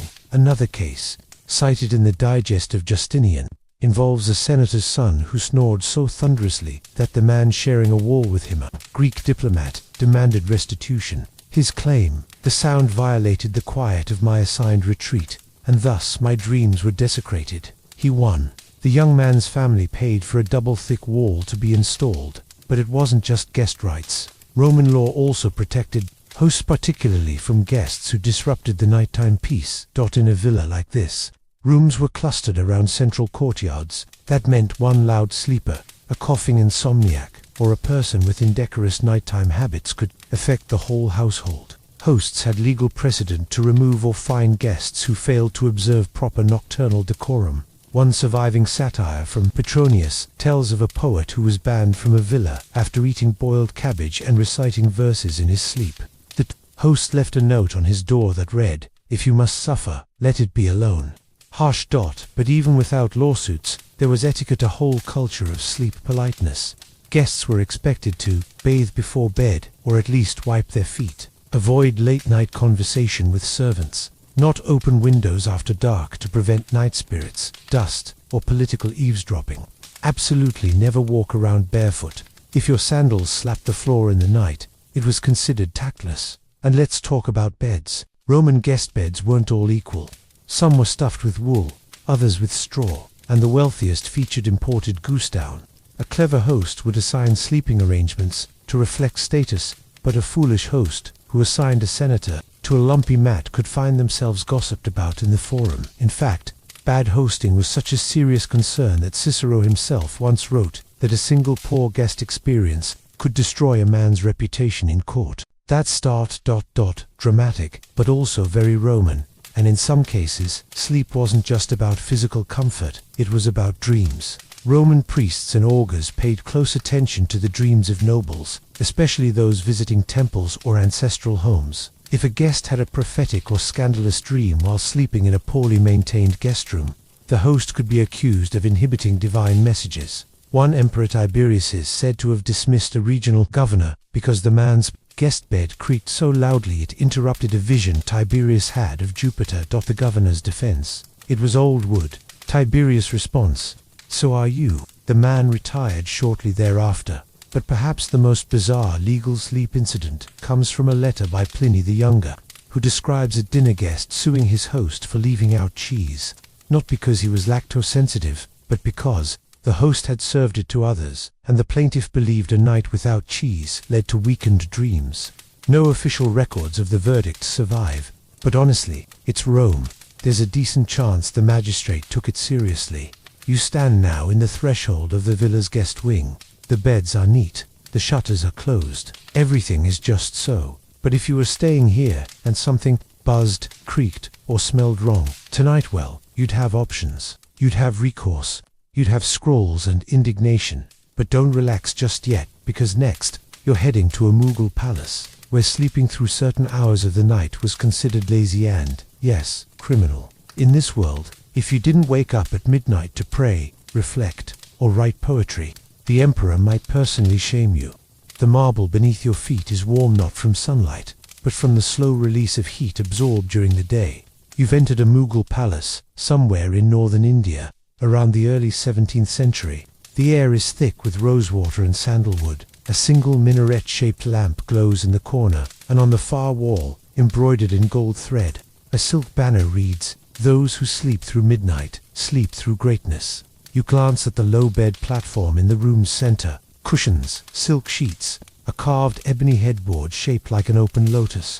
It should be the most luxurious invitation to rest you've ever seen, and yet, you are not allowed to sleep through the night, not if you're part of this court, because under certain Mughal emperors, especially Jahangir and Shah Jahan's sleep was governed not just by rhythm or religion, but by reputation. If you were a poet, advisor, courtier, or favored servant, your sleep habits were watched, monitored, judged. And if you slept through the midnight hour, you were seen as unserious, unrefined, possibly even disloyal. That's right, in this empire of jade thrones and mirrored ceilings, not waking up in the middle of the night could be considered criminal idleness. But let's rewind. The Mughal Empire was a marvel of structure, part Persian court culture, part Indian intellectual tradition, part spiritual experimentation. The emperors were patrons of art, architecture, astronomy, and, surprisingly, sleep philosophy. Records from the time reveal an elaborate nocturnal routine for members of the palace. Elite. Sleep began just after the third evening prayer. You were expected to wake naturally, or be woken around midnight. Between midnight and dawn, your tasks could include writing verses or diary entries, praying quietly even if not required, reflecting on dreams or omens, reporting thoughts to a designated night scribe. Then, you could nap again before the Fajr dawn. Prayer if you'd earned it. This practice wasn't just spiritual, it was imperial policy. You lie down on the cushions and try to imagine it. A servant tiptoeing in with a brass bell, gently shaking your shoulder, whispering, "Midnight has passed, my lord." The emperor may ask what you dreamt. And yes, he might. Jahangir especially was known for asking courtiers to recite their midnight thoughts aloud at court. He believed the quiet hours revealed a man's truest heart. His journals mention nights spent pacing, writing poetry, and even listening to the sleep reports from favored concubines or governors. One of his entries reads, "He who wakes with the moon walks in wisdom," which is lovely unless you're exhausted. So what if you didn't get up? Well, there wasn't a written law about it, exactly, but there were consequences. Court records show multiple instances of individuals being demoted, reassigned, or denied favor after failing to meet nighttime expectations. One court musician, Emir Qudsi, lost his favored position because he admitted to sleeping through 3 consecutive midnights. Jahangir reportedly remarked, "He has dulled the strings of the night." Poetic, also career-ending. And it wasn't just men. Some royal women, particularly in Shah Jahan's harem, kept elaborate dream diaries, which were reviewed and, in some cases, copied by court scribes. Waking at midnight to record your thoughts was considered a mark of intelligence and discipline. One princess was praised for her night pearls, a term for elegant, midnight couplets composed between prayers. But there was also anxiety, because, in this palace of glittering rules, sleep became political. Rumors spread that those who slept too soundly were detached from the empire. Some whispered that the most loyal courtiers were those who woke without being called. Others wore special bracelets that loosened at midnight, gently alerting them with a soft fall of beads. And if you think this sounds exhausting, oh, it was. Several foreign visitors to the Mughal court recorded their surprise at the broken sleep schedules of the elite. One Jesuit observer wrote that courtiers sleep by hourglass and ego, not by need. Another noted that servants were trained to enter rooms in absolute silence, with bells dampened by cloth, lest they disturb anyone not required to rise. And yet, despite the strain, there was beauty in it. The midnight hour was considered sacred, the veil between thought and dream, where truth could emerge. Mughal poets referred to it as the empire's secret heartbeat. To be asleep then, you weren't resting, you were missing history. So tonight, if you were part of this palace, you'd rise around midnight, light a small lamp, sip spiced milk, and record your thoughts. Not because you wanted to, but because somewhere the emperor might be doing the same. And he might ask you, "Come morning, what did your soul whisper while the others slept?" No pressure. Next we step into medieval Ethiopia, where sleepwalking wasn't just a condition, it was considered proof of divine selection. And Yesem were legally reclassified as sacred property because of it. The air has changed again. Now it carries the smell of frankincense, sun-baked stone, and wild honey. You pass under a lintel carved with symbols you don't recognize, crosses intertwined with crescents, geometric stars, and a spiral that loops back on itself. You've entered the highlands of medieval Ethiopia, sometime in the 14th century CE, where the line between dream, miracle, and madness is thin. The walls are made of volcanic tuff and clay, painted with natural pigments in ochre, rust, and charcoal. The floor is covered with woven grass mats, and there, beside a bundle of folded robes, a small wooden sign reads, "If you walk beyond your body, you belong to the church." Welcome to the kingdom of sleepwalkers, where wandering at night could change your entire identity. Tonight, we enter a world where sleepwalking wasn't a medical condition, it was considered a sign, a calling, a possible claim on your soul, and, in some cases, a legal basis for religious guardianship. You sit on the edge of a low, earth-packed bench and glance toward the doorway, half expecting someone to appear barefoot and entranced eyes wide open, mind miles away, because here in the Christian highlands of Ethiopia, particularly under the rule of the Zag and early Solomonic dynasties, a sleepwalker wasn't simply ill or possessed. Instead, they might be God-touched, and if you were God-touched, you could be claimed, not just spiritually, legally. This belief wasn't superstition. It was baked into the social and religious systems of the time. Ethiopian Christianity had long embraced visions, dreams, and bodily signs as tools of divine selection. The Kebra, Nagast, the great national epic, refers to those whose feet do not sleep, suggesting a connection between night walking and sacred mission. And so, over time, certain ecclesiastical courts developed a strange silent protocol. If you were observed sleepwalking, especially repeatedly, and your steps led you toward a church, monastery, or relic site, you could be legally transferred to the church's care. Let that sink in. You could go to sleep a farmhand, and wake up legally designated as set apart.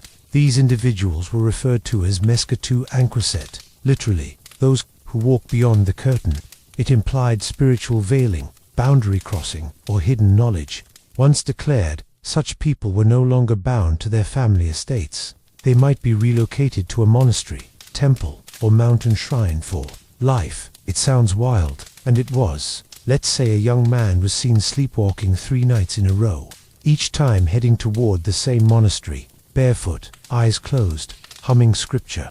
His family might petition the local priest, who would observe him one night. If the pattern continued, the priest could declare the behavior a path walked by the soul before the mind. The local land court could then reclassify the young man as religious property. He wouldn't be enslaved, but he would no longer be free in the usual sense. There's a record from 1372 of a shepherd boy named Tisfed, who was repeatedly found outside at night, arms raised, whispering the name of a long-dead bishop. The elders declared him touched. Within a week, he was relocated to a cliffside monastery. He became a famous monk but never returned home. But not all families were thrilled. Some saw it as a blessing. Others saw it as a quiet kind of abduction. And yes, there were disputes, some of them bloody. In one particularly odd case, a father refused to release his daughter, who had been sleepwalking toward a shrine for 9 consecutive nights. The church petitioned for her. The father hid her in a wine cellar. A tribunal ruled that the feet have already chosen, and she was forcibly removed. From then on, families began tying bells to their children's ankles, not to prevent sleepwalking, but to detect it early enough to intercept the steps. Some even laid ashes before their doors, hoping the footprints would reveal who had walked at night. But the church wasn't the only party interested in nightwalkers. Local kings, too, sometimes took notice. If a sleepwalker was of noble blood, claimed to see visions while walking, they might be summoned to court as a night seer. These people were consulted on matters of omens, crop signs, even battle dates. One queen in the 15th century reportedly refused to make political decisions without consulting a monk who spoke only during sleepwalking episodes. He once halted an invasion by announcing mid-trance, "Do not cross the Black River until the moon splits." The river flooded 3 days later, of course. Not everyone who sleepwalked was celebrated. If your night wandering took you to unclean places like graveyards, latrines, or the houses of enemies, your condition might be seen not as divine, but demonic. Such people were sometimes chained during sleep, or made to sleep surrounded by salt, crosses, and black seeds, a cruel fate, especially for something you couldn't control. And yet, the laws persisted. To sleepwalk was to risk transformation. To move while dreaming was to declare without words that you were being pulled elsewhere, perhaps by God, perhaps by madness. But either way, you no longer belonged entirely to yourself. You lie back now on the mat, imagining what it would feel like to rise in the night, eyes open, heart beating, body moving toward something you can't name. Would your family stop you, or would they open the door?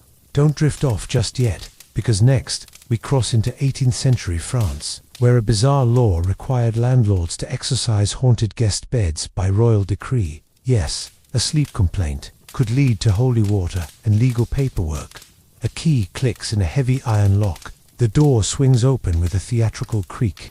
You step into a room in 18th century France, and immediately, you feel it. Damp velvet, candle wax, the faint sour smell of mildew masked by lavender, SACHETS.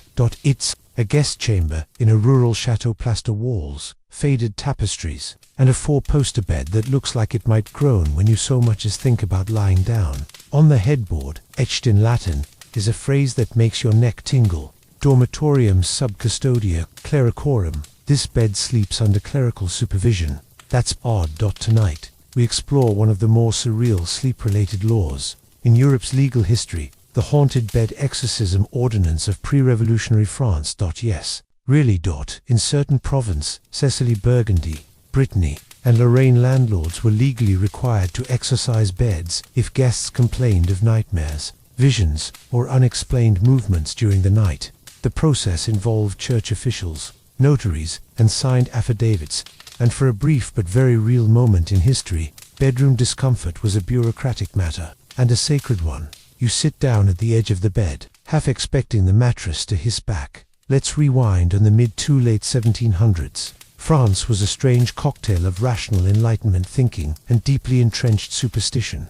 While Voltaire was writing about reason, peasants were still avoiding crossroads after dark.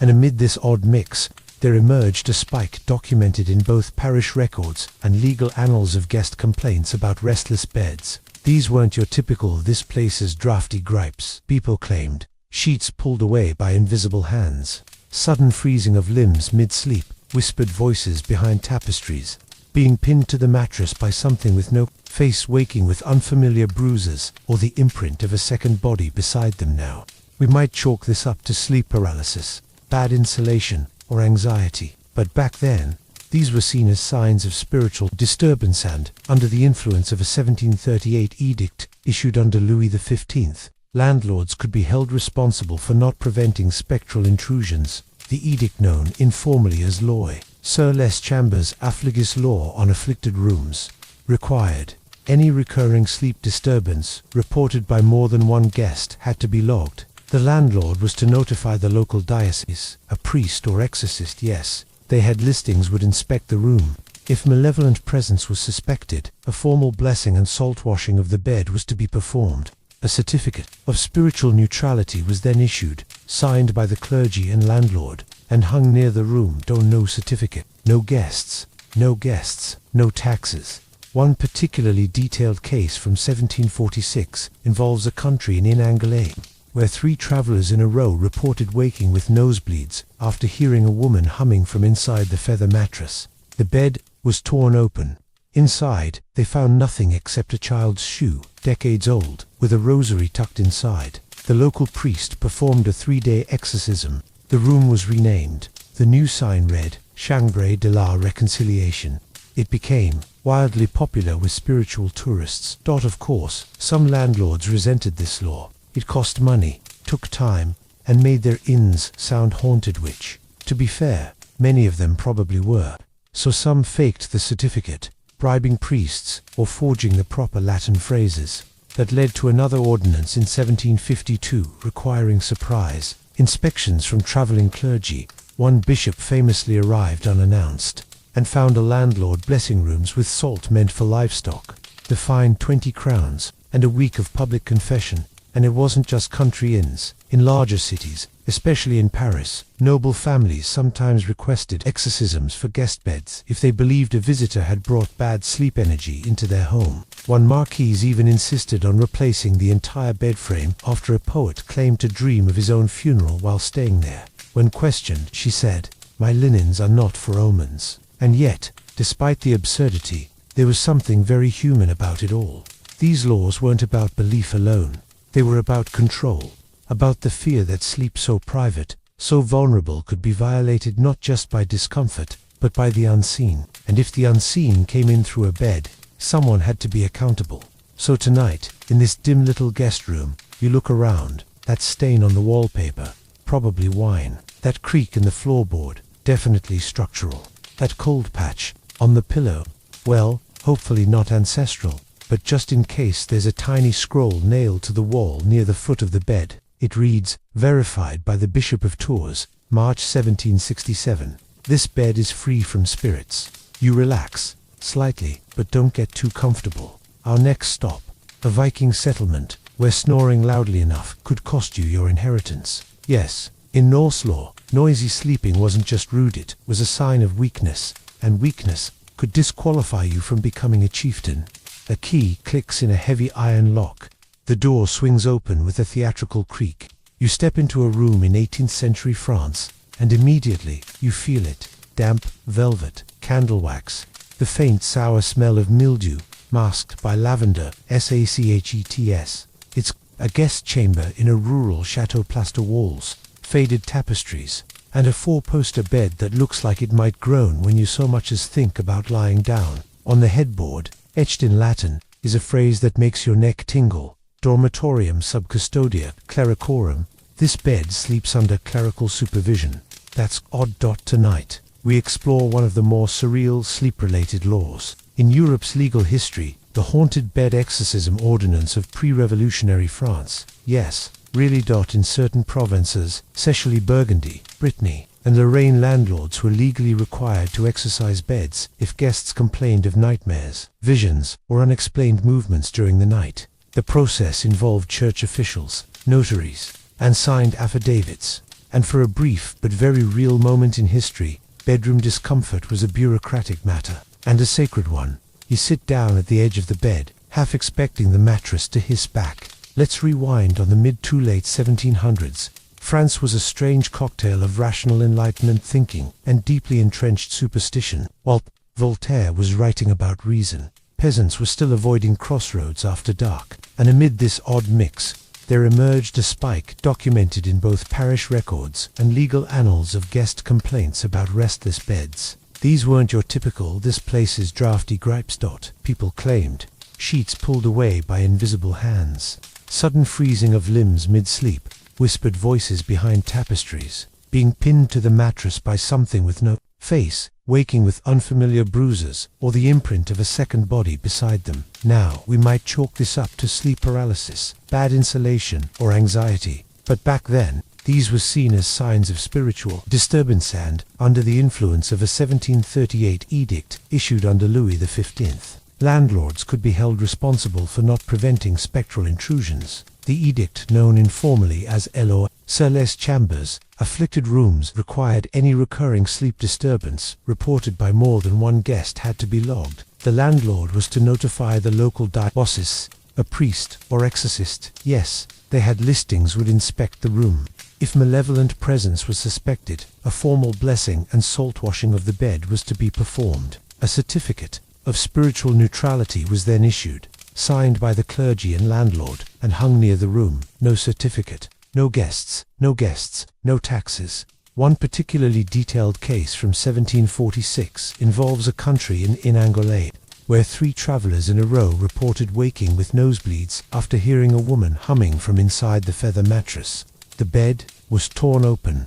Inside they found nothing except a child's shoe, decades old, with a rosary tucked inside. The local priest performed a 3-day exorcism. The room was renamed. The new sign read, Chambre de la Reconciliation. It became wildly popular with spiritual tourists. Of course, some landlords resented this law. It cost money, took time, and made their inns sound haunted, which, to be fair, many of them probably were. So some faked the certificate, bribing priests, or forging the proper Latin phrases. That led to another ordinance in 1752, requiring surprise inspections from traveling clergy. One bishop famously arrived unannounced, and found a landlord blessing rooms with salt meant for livestock. The fine, 20 crowns, and a week of public confession. And it wasn't just country inns. In larger cities, especially in Paris, noble families sometimes requested exorcisms for guest beds if they believed a visitor had brought bad sleep energy into their home. One marquise even insisted on replacing the entire bed frame after a poet claimed to dream of his own funeral while staying there. When questioned, she said, "My linens are not for omens." And yet, despite the absurdity, there was something very human about it all. These laws weren't about belief alone. They were about control, about the fear that sleep so private, so vulnerable, could be violated, not just by discomfort, but by the unseen. And if the unseen came in through a bed, someone had to be accountable. So tonight, in this dim little guest room, you look around, that stain on the wallpaper, probably wine, that creak in the floorboard, definitely structural, that cold patch on the pillow, well, hopefully not ancestral. But just in case, there's a tiny scroll nailed to the wall near the foot of the bed. It reads, verified by the Bishop of Tours, March 1767. This bed is free from spirits. You relax, slightly, but don't get too comfortable. Our next stop, a Viking settlement, where snoring loudly enough could cost you your inheritance. Yes, In Norse law, noisy sleeping wasn't just rude, it was a sign of weakness, and weakness could disqualify you from becoming a chieftain. You open your eyes to the sharp smell of pine smoke, wet wool, and something vaguely cayenne perhaps, or dried blood. A fire crackles nearby, contained in a long hearth lined with river stones. Around you are timber walls carved with runes and hung with animal hides. You're in a Viking longhouse, somewhere around the 9th century CE. It's warm here, too warm. And yet everyone is wide awake. A man across the room shifts noiselessly on his straw mat. Another scratches his beard with a quiet intensity that makes no sound at all. You turn your head toward the far end of the hall, where the chieftain's sons lie, eyes closed, breathing like winter wind through moss-soft, steady, barely there.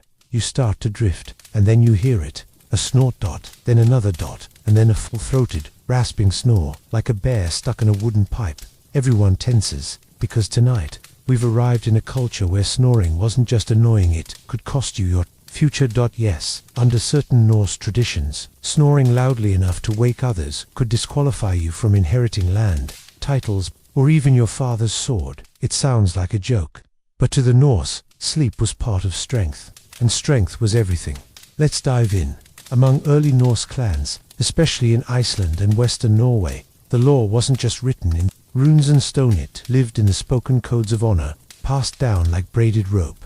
These codes governed everything: hospitality, vengeance, property, and yes, even the dignity of sleep. In the GRGs, Iceland's 12th century law code, which reflects even older traditions.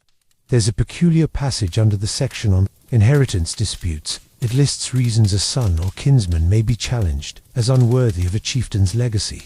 Among them, cowardice in battle, betrayal of blood oaths, weak breathing in rest. That last one, scholars have debated it for centuries, but many agree it refers to sleep behavior, and most compellingly, it was whispered to mean snoring. Here's why that mattered. The Vikings prized self-mastery, control of one's temper, appetite, and body. Loud, erratic snoring was seen as a failure to guard your breath, the same way you might fail to guard your sword. A man who couldn't control his body in sleep was feared to be vulnerable to dreams, spirits, or shame. Or worse, he might be faking sleep to avoid battle. There are several sagas that reference this. In the Saga of the Inglings, one line describes a Jarl who was cast from the hall for the noise of his sleep, and who woke to find his inheritance assigned elsewhere. Another tale from the Vatnsdæla saga involves a man named Ketil, who snores so loudly that a rival claims it as proof of his unfitness to lead raiding parties. The elders agree. Ketil is given land, but not leadership. Now, was this codified law? Not exactly, but it was part of customary law, enforced by thing meetings, gatherings of elders who decided disputes based on precedent and reputation. And in a culture that lived and died by honor, reputation was the same as law. If enough respected men believed your sleep betrayed weakness, you might never lead. So what did young Norsemen do? They trained. Yes, there are records, both written and oral, of sleep discipline rituals. Aspiring warriors would practice sleeping upright to train their breathing, rest in cold conditions to test their endurance, sleep on bare planks to prevent restlessness, breathe with their mouths sealed using strips of fish skin. Yes, fish skin. You were expected to rise without groaning, wake without confusion, and never, under any condition, cry out in sleep. Even dreams were suspect. If a man dreamed too vividly, especially of weeping or loss, he might be made to publicly recount the vision at the next thing meeting, to determine whether he'd been visited by an omen, or revealed a flaw in his heart. And of course, all this was amplified in the longhouse, where dozens slept side by side. One man's snore was everyone's problem and, worse, a public humiliation. You can almost hear the whispered judgment in the dark. He thrashes like a seal. He dreams like a thrall. Give the axe to his brother. Still, not all night noise was shameful. If a warrior muttered poetry in his sleep, or recited battle cries unconsciously, it was sometimes taken as a sign of divine favor, especially if the words were in Old Norse verse. A few chieftains claimed they received ancestral wisdom this way, passed down from Odin through midnight murmurs, but snoring. There was no glory in that. One particularly brutal tradition involved marking noisy sleepers by tapping them with cold iron. If they stirred and silenced, they passed. If not, well, they were made to sleep in the goat shed. Literally, you lie down now on a thick wool mat. The fire has dimmed. A hound snores softly at your feet, which oddly is allowed. Animal snoring was never held against you, but you breathe carefully, quietly, like a true heir, because here, in this land of axes and breath, one night of careless sleep could echo for generations. Now prepare yourself, because next, we climb into the Ottoman Empire, where a strange, forgotten policy required coffeehouse owners to document the dreams of men who fell asleep on their benches. Why? Because some dreams were believed to contain political secrets, and spying through sleep was not only possible, it was punishable. The scent of cardamom, smoke, and roasted beans curls around you like a ribbon. You are seated on a low wooden bench in a coffeehouse in 17th century Istanbul, near the Bosphorus, under the long shadow of the Topkapi Palace. The ceiling is low, stained dark with centuries of steam and stories. A stringed instrument hums in the background, and somewhere nearby, two men debate something about Persian poetry and military logistics, as if those topics naturally belong together. But the real action isn't at the tables, it's on the cushions. In the back corner, where a man lies asleep, head tipped sideways, a half-finished coffee cup resting on his chest. His lips move. You lean in, he's dreaming aloud, and according to the laws of this empire, his dream must be written down immediately, preferably by the owner of the coffeehouse. Because tonight, you're visiting a moment in Ottoman history where public dreams were considered state-sensitive information, and astonishingly, some coffeehouse owners were legally required to keep dream logs. Yes, in an empire that stretched from Hungary to Yemen, with more cultures and conspiracies than a spy novel could hold, dreams were political tools and possible threats. Let's unpack this strange reality. During the height of the Ottoman Empire, particularly under Sultan Murad IV and later Sultan Ahmed III, there existed an uneasy awareness at court. Coffeehouses weren't just places for caffeine. They were hotbeds of gossip, poetry, sedition, and most dangerously dashed dreams. You see, in Islamic tradition, dreams have long held deep significance. The Prophet Muhammad's dreams are recorded as part of hadith. Many scholars believed dreams could contain warnings, divine messages, or glimpses into hidden truths. And in the Ottomans' case, they feared that dreams might also reveal state secrets, political allegiances, or coded threats. But how could someone dream a secret? Here's how it worked. Many Ottoman men, especially older merchants, dervishes, or court scribes, would drink strong coffee, recline on cushions, and drift into shallow sleep mid-conversation. It became custom to speak half-consciously, mumbling words, names, or phrases. If what they said included anything about the Sultan, the Janissaries, or foreign powers, it had to be documented. Thus was born a strange urban protocol. Owners, particularly in Istanbul and Bursa, were required by edict to maintain books of nocturnal utterance, known as Kitab al-Alam al-Mameh, in which they recorded names of the dreamer's words or phrases spoken in sleep, the time and date, who was present, whether the speech was in agitation, in trance, or in clarity. These dream logs weren't meant to be literary. They were surveillance. If anything questionable came up, especially regarding rebellions, foreign embassies, or the fate of the Crescent, the log could be requested by palace informants, known as Hafi, who were paid to monitor dissent. Some coffeehouse owners kept extra copies to protect themselves. Others burned the pages regularly to avoid implication. One surviving dream log from 1709 includes this chilling entry: Haji Bekir spoke in sleep. They'll take the gate by fog, red boots under the dome. He woke laughing, did not remember. 2 months later, there was an attempted assassination on a vizier under fog, near the Imperial Gate. The attacker wore red leather shoes. Coincidence, or prophecy? That's the trouble. No one knew. And in a society where dreams were both metaphor and intelligence, you didn't take chances. Even more fascinating, some people exploited the law. A disgraced official might stage a dream performance, pretending to mutter high-sounding phrases in a public nap to hint at divine inspiration or plant fear in rivals. One man reportedly whispered, "The lion is dead, but the jackals dance at dawn." That night, a fire broke out in the spice bazaar. The authorities questioned everyone. Did the man cause it? No. Did he benefit from the panic? Yes. Was he arrested? Also yes. But this system had unintended consequences. Soon, people began editing their dreams, literally, before falling asleep. In public, men would whisper neutral phrases to themselves, like "May Allah bless the pomegranate harvest," or "I miss my second wife less than the first," to create a safe auditory trail in case they mumbled midnap. Some even hired scribes to fabricate dream logs showing harmless poetic visions. That way, if accused, they could say, "Look, here is what I dreamed last week. Harmless, just stars and goats." It became a kind of dream insurance. Eventually, under Sultan Mahmud II, the practice was quietly dropped as too unreliable and easily manipulated. The state shifted its surveillance elsewhere, to private meetings, letters, and sermons. But for a period of almost 60 years, your dreams could be recorded, interpreted, and used against you.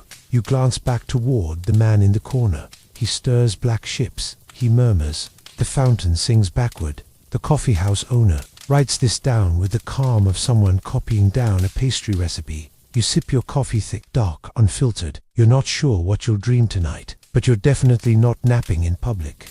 Now, ready for something colder? We're heading to Tsarist Russia, where a bizarre urban ordinance banned sleepwalking in public space, as then anyone caught doing so was legally classified as temporarily outside the empire. What did that mean? A lot, and none of it made sense. Snow crunches underfoots, low, deliberate, rhythmic. Your breath hangs in the frozen air like soft punctuation. Lanterns flicker through the fog of midnight, and a pale, domed city looms in the distance. You're in St. Petersburg, sometime in the mid-19th century. Under the flickering rule of Tsar Nicholas I, the streets are too quiet, the guards too alert, and the night feels too awake. A bell chimes somewhere 3 slow strikes, and that's when you see him. A man in slippers, nightshirt billowing, arms outstretched, eyes glassy. He drifts across a frozen courtyard, as if pulled by some invisible thread, and behind him 2 officers, one holding a rope, the other a legal scroll. Because here, in the imperial capital of the Russian Empire, sleepwalking in public wasn't just a health risk, it was a matter of jurisdiction. Yes. According to one of the strangest forgotten edicts in Tsarist Russia, anyone caught sleepwalking in public was temporarily considered not of the empire. What does that mean? Tonight, you'll find out. Let's begin with the legal document itself. In 1842, the Ministry of Order and Urban Decency issued a little-known, deeply surreal regulation titled, "On the Nocturnal Disturbances of the Unwakened." O Nocnum Bispokusivna Probazdonik. It was aimed at a problem no one had quite anticipated. People walking the streets of St. Petersburg and Moscow while completely asleep. Now, sleepwalking was nothing new, but in the newly built urban districts filled with gas lamps, cobblestones, chimneys, and canal bridges, a somnambulist could wander dangerously far. Some woke in graveyards, others fell into canals. A few were discovered inside churches, muttering in ancient Church Slavonic, and this terrified the authorities, because to the bureaucratic mind of Tsarist Russia, everything had to belong to something, every citizen, every soul, every footprint, in the snow. So what do you do with someone physically present but legally unaware?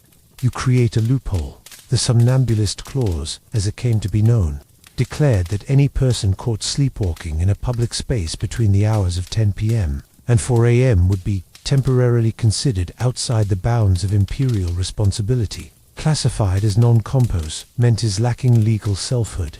Subject to neither punishment nor protection unless they interfered with sacred space, in which case they were to be escorted to neutral ground. This usually meant either bathhouse for symbolic cleansing, or a border police station, where their name was logged and they were forced to recite basic prayers to prove re-entry into cognitive citizenship. Yes, you had to prove you'd returned to Russia not physically, but mentally.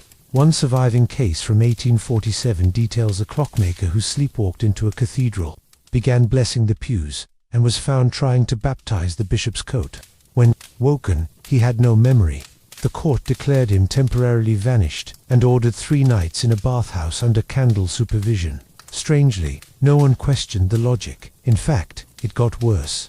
By 1851, local governors began issuing sleep permits for these documents allowed a sleepwalker to remain on their own property at night without fear of detainment. As long as they wore a red sash or tied a bell to their ankle, families would post signs reading, "Our Ivan walks in sleep. Do not wake." Do not follow. Some homes had moon ladders installed low, padded staircases from upper windows down to snowbanks, in case the sleeper wandered out. Of course, the absurdity caught the attention of satirists. In 1853, the writer Saltykov-Shchedrin published a mock legal manual titled The Rights of the Sleeper Citizen, in which he proposed creating a separate postal system for dreamers and assigning every somnambulist their own diplomatic passport. He was nearly arrested, but the real damage came when this classification was abused. Some families claimed members were sleepwalking. When caught in prohibited zones, especially political meetings, taverns, or churches after curfew, one man shouted revolutionary slogans in his sleep. Another accidentally wandered into a treasury. The courts responded by amending the clause. Only those whose sleep is witnessed, sustained, and lacks verbal clarity shall be considered beyond the empire. In other words, no politics, while sleepwalking. Eventually, the whole policy was quietly retired under Alexander II, who had little patience for metaphysical bureaucracy. But for nearly 20 years, Russia operated under the legal fiction that you could be alive, present, and dressed in your own clothes, and still be somewhere else entirely, and because of that, you were no longer theirs. You lie back now on a wool blanket, listening to the creak of ice under your window. Somewhere, a bell rings faintly on someone's ankle, and you wonder, if you walk in your sleep tonight, will anyone ask for your papers? Now, on to something warmer. Next, we descend into ancient Egyptian tombs, where a strange funerary law required the dreams of the dead to be recorded nightly for 70 days by a temple scribe, because in this land, a soul's journey wasn't done until it finished dreaming. The air is thick with resin and dust. You move slowly, carefully, like your body remembers something your mind hasn't quite caught up with.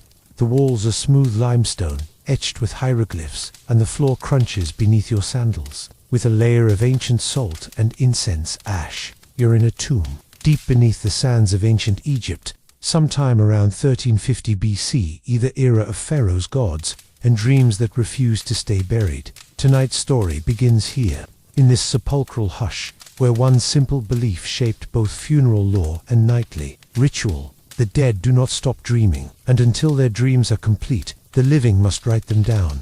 You approach a shallow stone basin beside the sarcophagus. In it, a reed pen, 2 unbaked clay tablets, and a small linen-wrapped scroll labeled in red ink. Record of the westbound sleep, night 37. Because in the Egypt of the New Kingdom, especially during the 18th dynasty, it was believed that a soul continued to dream for 70 nights after death. And those dreams were not just symbolic, they were essential to the journey of the Ka, the vital spirit through the Duat, the shadowed land of the dead. And so, temple law required this. Every night, a designated dream scribe would sit near the tomb, wait in ritual silence, and record what they believed the dead soul dreamed that night. These records weren't fictions, they were legal documents, filed with the Temple of Osiris or the priests of Thoth, and sometimes buried with the body on the 71st night when it was believed the soul had reached its final destination. Let's rewind.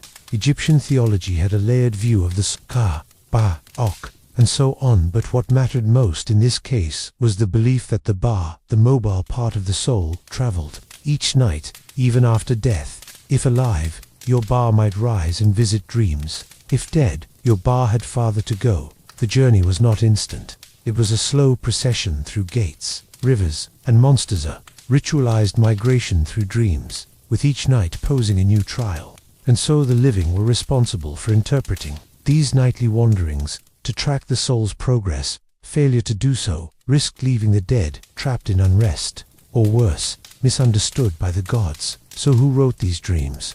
A priest scribe, known as the Sehej, literally, listener of the soul. He wasn't a psychic or a magician. He was a quiet observer, trained to sit beside the tomb, eyes closed, and listen, sometimes for hours, sometimes with a cup of blue lotus tea, sometimes with another priest holding a hand on the stone, to feel the breath of the Ba. Their job was not to invent, but to receive. A typical dream record might read, Night 14, the car crossed the lake of fire, and sang, the falcon with the cracked beak did not speak. The gate opened leftward, there was light. Or, Night 41, the car wept beneath a tree that bore no shadows. The boat did not arrive. A scorpion held the key in its mouth. We burned incense and waited. and if the dreams turned violent, the priests might add countermeasures, extra amulets, salt lines, or small sacrifices of beer and bread to aid the soul in the following night's passage. Over the decades, this became a regulated practice, codified in temple scrolls. According to a funerary edict recovered from the tomb of Userhat, a scribe under Amenhotep II, let no soul be sent beyond without the full 70 scrolls. For the gods judge not only by heart and feather, but by the dreams unspoken. Some tombs even had dream chambers, shallow rooms beside the burial vault, where the scribe would spend the night listening, recording, and occasionally speaking aloud, in case the BAA was near enough to hear. These rooms were carved with symbols of sleep, closed eyes, half moons, floating boats, and just like that, the scribe became both historian and midwife, coaxing the soul through its last dreams into eternity. But what about false dreams? If a scribe's reports were considered inconsistent or too negative, a temple might question his fitness. A few were stripped of titles. One was reportedly sealed inside the tomb to finish the journey himself. Yikes. So, naturally, the job became hypershare. Scribes developed dream lexicons, symbolic indexes, even bar journals to help interpret recurring themes. If a dead noble kept dreaming of falling into reeds, it might signify unresolved guilt.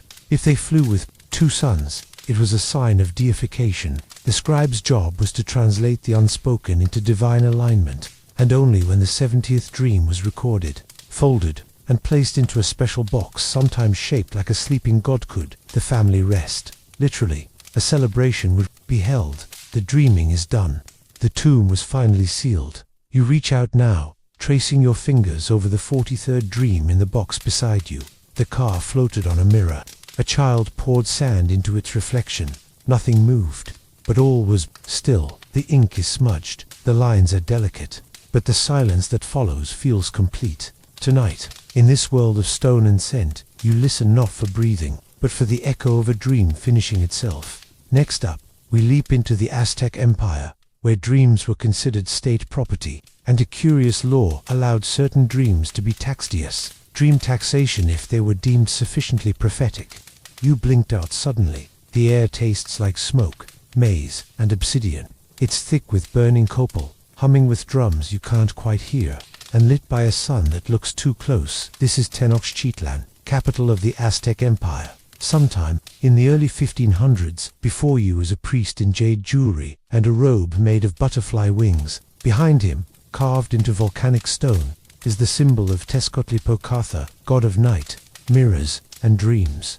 He holds a scroll, not of prophecy, but of debt, because in this strange, sacred city, some dreams were so powerful, you had to pay taxes on them. Yes. Welcome to the world of dream-taxation. Tonight, we step into one of the most obscure legal practices of the pre-Columbian Americas, a tradition where dreams deemed divinely charged or politically significant were considered taxable asset, and yes, there was paperwork. Let's start at the beginning. The Aztecs, like many Mesoamerican civilizations, saw dreams as real journeys, not symbolic, not internal, but actual trips through layered dimensions, especially those governed by Tezcatlipoca and Xolotl gods, who moved through shadows, reflections, and the boundaries between life and death. To dream vividly was a gift, but to dream accurately, to see battles, eclipses, or omens before they happened was something more. It was power, and power, in the Aztec state, was never tax-exempt. You see, the Tlatoani ruler and his circle of Clamatinum philosopher priests believed that dreams could reveal messages from the gods, but also state secrets. If you dreamed of a temple burning, and it later did, your dream was considered a divine correspondence, and that meant it had value.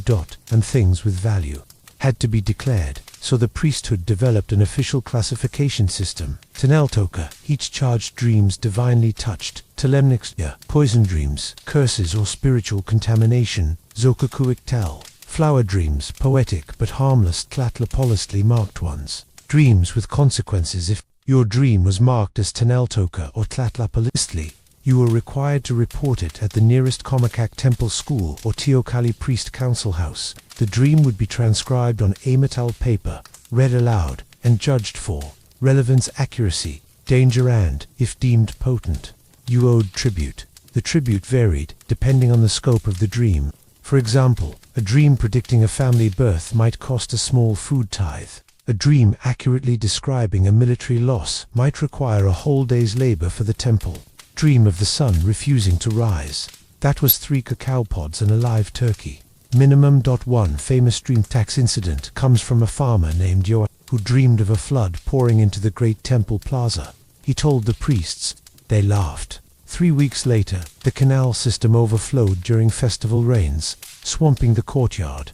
The priesthood declared his dream a mirror gift from to Scotley Poker and fined him 6 obsidian blades and 2 jugs of pulp. He paid and was later made an honorary dream scribe. But here's where it gets weirder. The taxation wasn't punitive.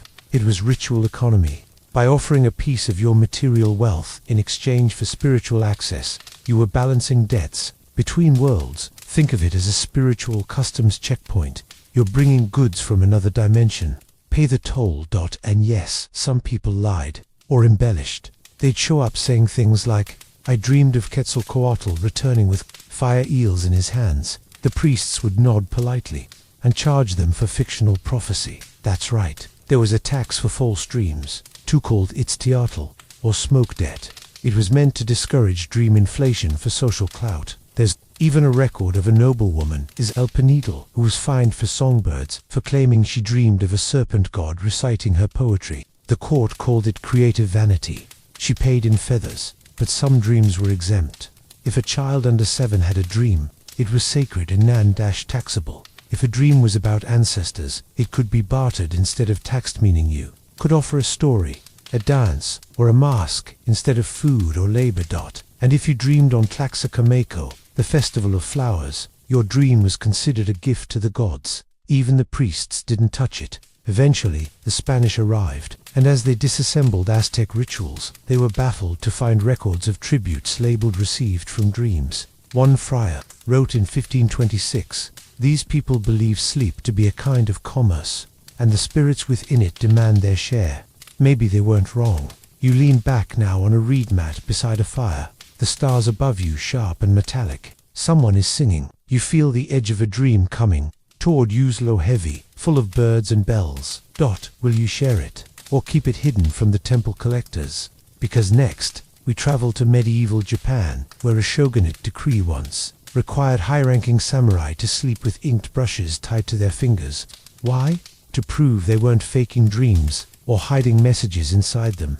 A screen slides shut behind you with a whisper like silk. Tatami mats soften your footsteps. The faint scent of sandalwood, fresh rice paper, and camellia oil hangs in the stillness. Somewhere beyond the shoshi walls, a cicada sings in the night. In medieval Japan, around the 14th century, near Kyoto, a time when samurai weren't just warriors of the sword, but of silence, duty, and, strangely enough, sleep conduct. Tonight, we slip into one of the most precise, surreal, and little-known practices of the Muromachi period, a policy that required high-ranking samurai to sleep with brushes tied to their hands, not to write, with to prove they weren't faking dreams.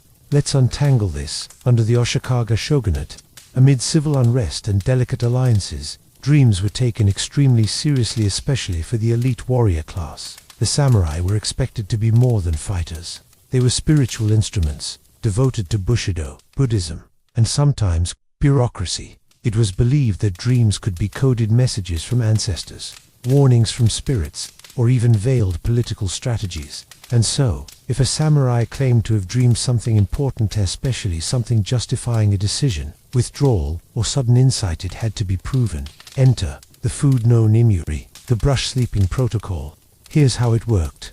Each night, a samurai of rank joshi or higher would bind a soft ink brush, usually made from rabbit or crane feathers, to their dominant hand using silken thread. The brush would be lightly inked with a mixture of sumi black ink and plum vinegar, and they would sleep on a mat laid with thin paper called no komi dream paper, specially treated to preserve even the faintest stroke. The idea was this: if the samurai moved unconsciously in sleep, the brush would mark the paper. The movement would be chaotic, gestural, authentic. But if the paper showed perfect kanji, poems, or signs of calligraphic control, it was suspected the dream had been fabricated after waking.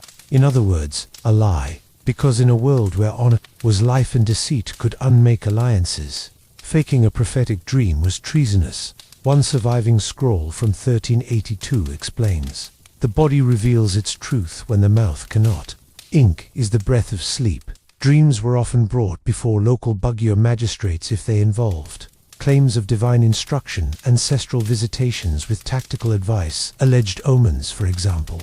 Black foxes, burning bridges, reversed rivers. If a samurai reported such a dream, he had to submit his no kami as evidence. Scribes would examine the strokes, ink flow, pressure points, even spacing. One dream caused a minor scandal. A daimyo claimed his grandfather visited him in sleep and told him to refuse a marriage alliance with a rival clan. The paper submitted had a haiku elegantly composed, perfectly spaced, with no sign of mid-sleep. Spasm. The magistrate ruled the dream written in waking vanity. The alliance went forward. The daimyo lost face and was later assassinated by that very rival. Not all dream papers were dramatic. Some had just scattered dots, wobbly lines, spirals. Some were treasured as gifts from the unconscious, mounted, ink-sealed, and read aloud at court ceremonies. Poets and monks would sometimes request discarded dream papers from samurai, believing them to be filled with the raw, unspeakable wisdom of the soul. A few dream papers have survived to this day, stored in lacquered boxes in obscure temple archives. One shows nothing but two vertical strokes, side by side, uneven and blurred. Scholars have debated their meaning for centuries. Perhaps they were nothing. Perhaps they were meant to be. The practice wasn't universal, though. Only certain provinces enforced the food no nemuri, strictly, especially Kyoto, Kamakura, and the mountain strongholds of Mino and Iga in Edo. Later Tokugawa rule shifted focus away from dream verification and toward more pragmatic forms of surveillance. But for 200 years, the ink trails of sleeping warriors held political weight. Eventually, samurai took it even further. Some would train their dreams, using meditation, breathwork, or herbal smoke to shape their subconscious intentions. One clan, the Asakura, even developed a codex of dreaming techniques. Dots equals hesitation, spirals equals desire, sudden breaks equals spiritual resistance, crossed lines equals ancestral conflict. To lie down now on a mat of woven reeds, the brush light in your fingers, a sheet of dream paper waits beneath your hand.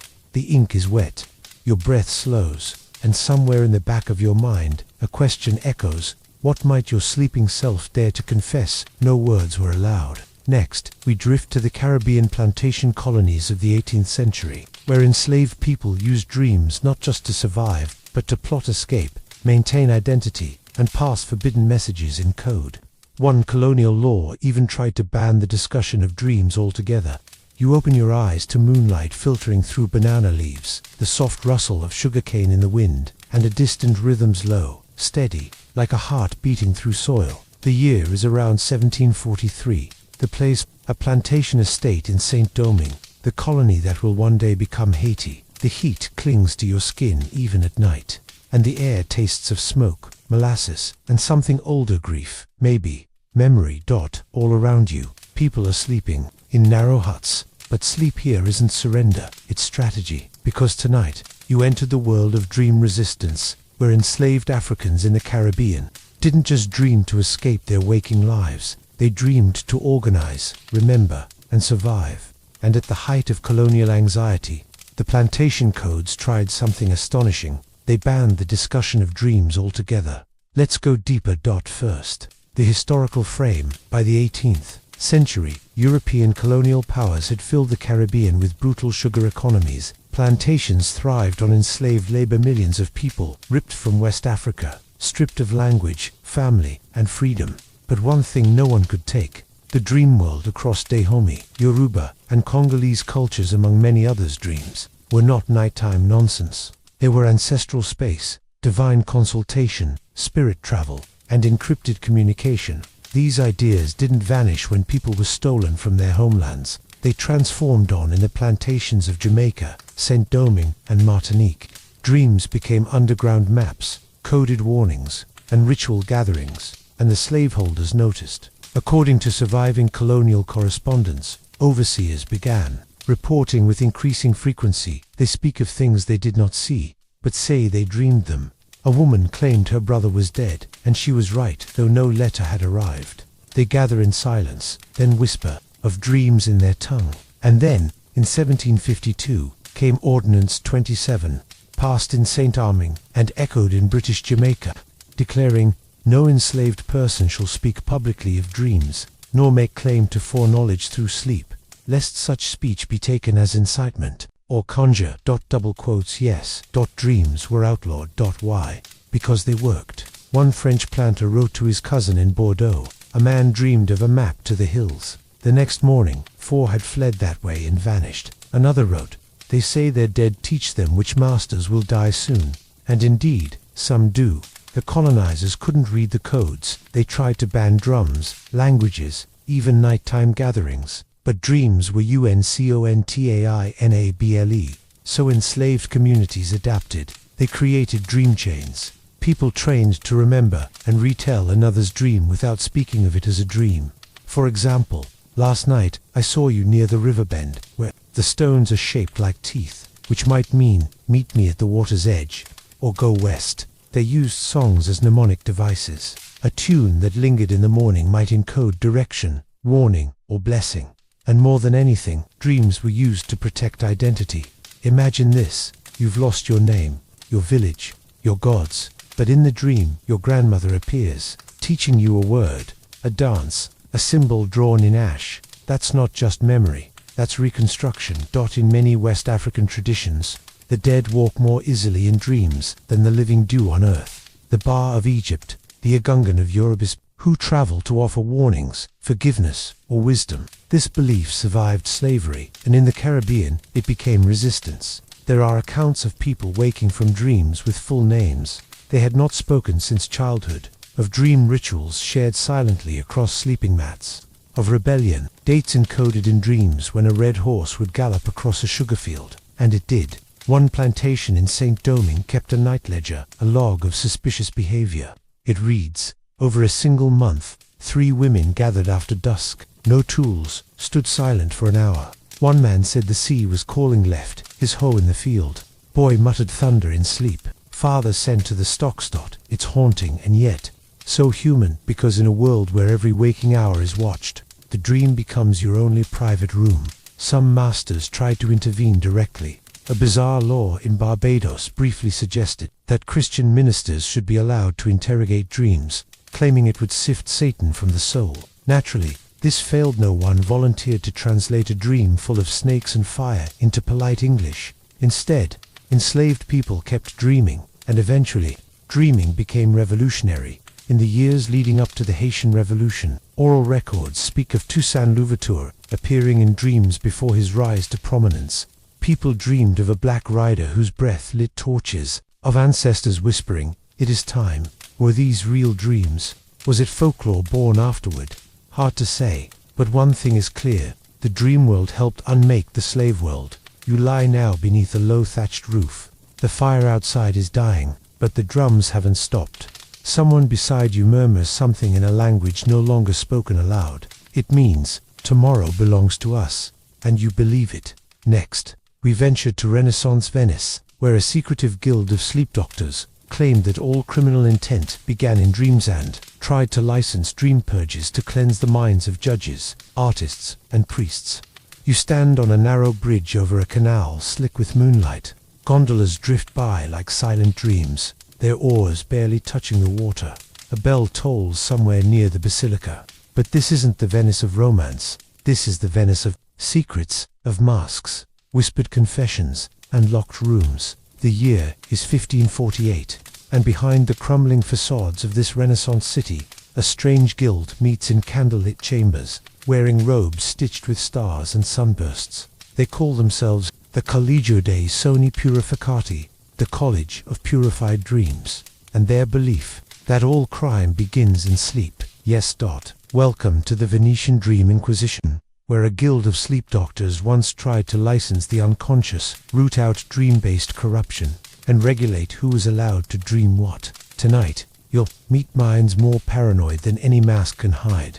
Let's begin with the idea that took hold in elite circles, that the subconscious was not private, but politically dangerous. By the mid-1500s, Venice was fiercely independent, a republic afloat on money, gossip, and shifting alliances. With a population of artists, spies, priests, and powerful merchant families, every intention mattered, and if you couldn't confess your intent, then maybe your dreams would. That's what the Collegio dei Sogni Purificati believed. This secretive, group part medical, part mystical was founded by a disillusioned monk-turned-doctor named Alvis Ferrazzi, who argued that sin takes root in sleep before it flowers in waking life. He claimed that patterns of violent dreams, especially among judges, clergy, or state functionaries, could predict criminal behavior weeks before it occurred, and shockingly, some of the ruling class listened under Ferrazzi's influence. A small but real policy was introduced in Venice's health tribunals. Any citizen accused of immoral behavior, particularly those in public office, could be required to submit to dream audit. What did that mean? Let's walk through it. First, the accused would be placed in a sleep chamber, usually in a converted monastery room, under watch by 2 members of the Collegio. They'd be given sedatives, usually poppy tea or distilled lavender, and asked to wear a thin strip of linen on the forehead soaked in rosewater and vinegar, to clarify the dreaming soul. They would then be observed overnight. Upon waking, they were questioned under oath. Did you dream? What of were you tempted? Did you see fire, blood, or betrayal? If their answers were evasive or the dreams too vivid, they could be subjected to purging. This involved writing out the dream repeatedly while fasting, reciting selected psalms backward, smelling sulfur incense at sunrise while balancing on one foot. Yes, really, the Collegio claimed that such rituals burned away. One court record from 1551 recounts a magistrate who dreamed of drowning his brother in a canal. He swore it was nothing. They found out he had embezzled from the family estate 3 weeks prior. Correlation, coincidence, or paranoia weaponized. You decide. Now, not everyone bought into this. Many Venetian doctors considered the Collegio quackery dipped in scripture, but others, especially those aligned with strict moral orders, defended it. The Jesuits, for instance, occasionally consulted the guild when interviewing young novices, worried that dreams of the flesh might indicate unfit minds. Things escalated when artists became targets. In 1554, a painter named Tommaso di Murano was accused of harboring heretical themes in his altarpiece after admitting to a dream of a woman with a serpent's head weeping beneath a bleeding sky. The painting, it showed the Virgin Mary under a darkened sun. He was fined, his brush hand temporarily bound, and made to paint only in white for a year. Dream-purged. One noblewoman, Contessa Bianca Marullo, tried to preempt scandal by registering her dreams weekly with the Collegio. Her records still preserved include a man made of feathers dancing inside a fish, a stairwell leading into the sea, my mother's voice trapped in a pearl. The Collegio declared her spirit storm, but morally clear. But not everyone was lucky. The guild grew more intrusive. There were whispers of dream courts, of men arrested for dreams they might have had, or of dream proxies, people paid to sleep on behalf of senators too scared to dream themselves. Eventually, even the Venetian Senate grew uneasy. By 1562, Ferrazzi's influence had waned. The Collegio was quietly dissolved, its chambers sealed, and its documents, well, not all were destroyed. Some resurfaced centuries later, scribbled dreams, strange diagrams of souls passing through organs. One phrase appears again and again: Il peccato prima sogna, sin dreams first. You lie now in a chamber not unlike those used in the dream audits. The candle burns low. Somewhere outside, water laps at stone.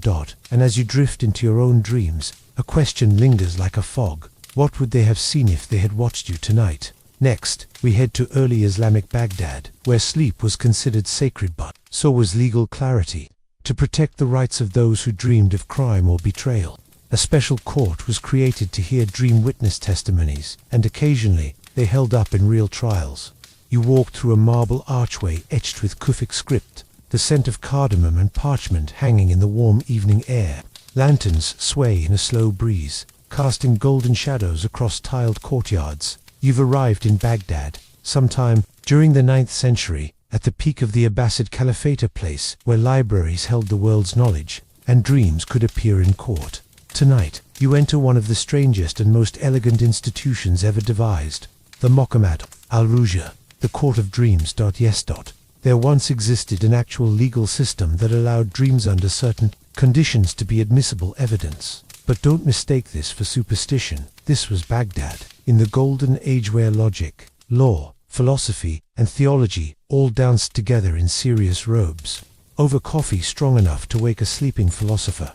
Let's begin. In classical Islamic jurisprudence, dreams were a serious topic.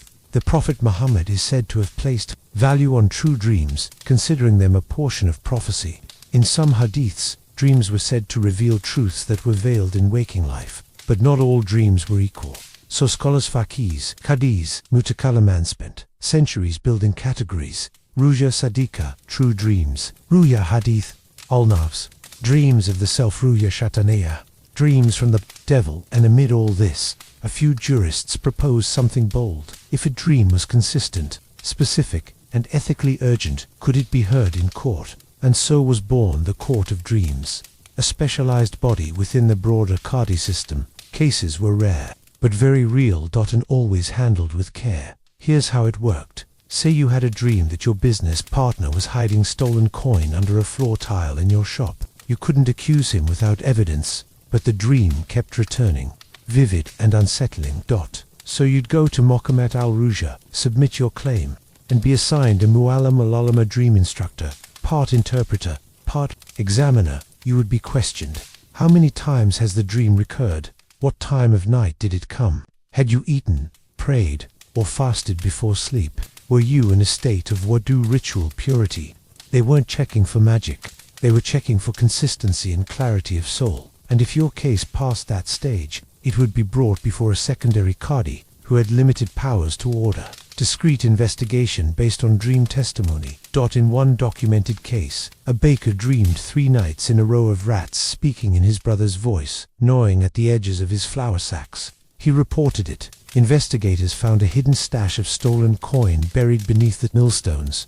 The dream was not considered proof, but it initiated lawful inquiry. Another case involved a widow who dreamed of her late husband begging her to find the man who killed him. She described a scar on the killer's hand. Months later, that detail helped confirm a witness's story. The killer confessed, but here's the twist. Dreams could not convict, only support existing suspicion or trigger investigation. That's where Islamic law held firm.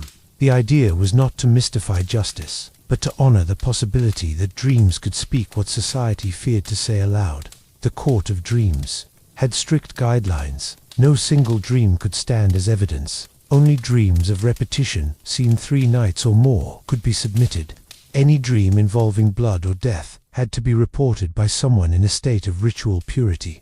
Dreams clearly involving personal gain were often dismissed, unless corroborated. Sometimes, entire families would be asked to fast and sleep under supervision to confirm a pattern of collective dreams. If several people had the same dream, more compatible variations, it was considered a social signal. The court's records were careful. One folio, now in fragments at the Topkapi Palace archive, contains 50 such entries. A boy of 11 dreamed of lions in the judge's house. His mother's claim of bribery was later confirmed.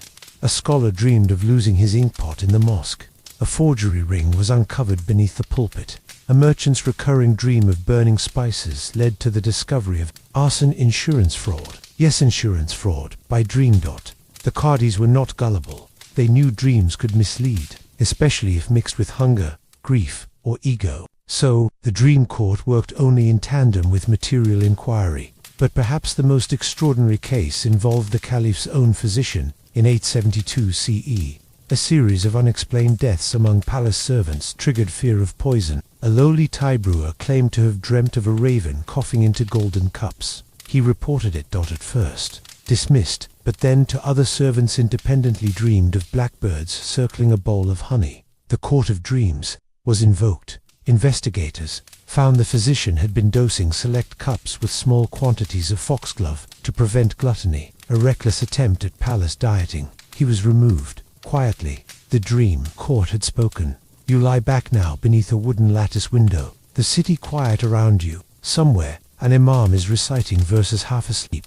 Your breath slows. You think of what you might dream tonight, and whether it might matter, because next, we come to the final chapter of this journey. a forgotten alpine village, circa 1601, where every citizen was required to report their dreams at dawn, and the entire village's laws were voted on only by those who had slept well.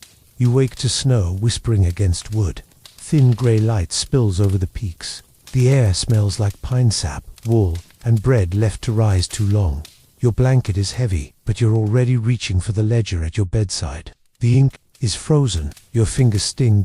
Because here, in this remote alpine village, nestled somewhere near the borders of what is now Switzerland and Italy, in the year 1601, the first thing you must do every morning before you speak, before you eat, before you even relieve yourself, is record your dreams. It's not a superstition, it's the law. Welcome to the village of Sopna, a place so devoted to sleep that it built an entire legal system around dreams. And tonight, we've arrived at the final stop in our journey through sleepy laws, ancient bedrooms, and the myths that tuck themselves into our unconscious. Let's make it count. SOMN was tiny, barely a few hundred people, but fiercely independent, isolated by winters that lasted half the year. They developed what one 19th century traveler described as a communal dream culture, so structured and sincere that it shaped their local governance. Here's how it worked. Each night, every adult citizen was expected to record their dreams. If they couldn't write, they'd dictate to a family member or memorize key details to be retold by dawn.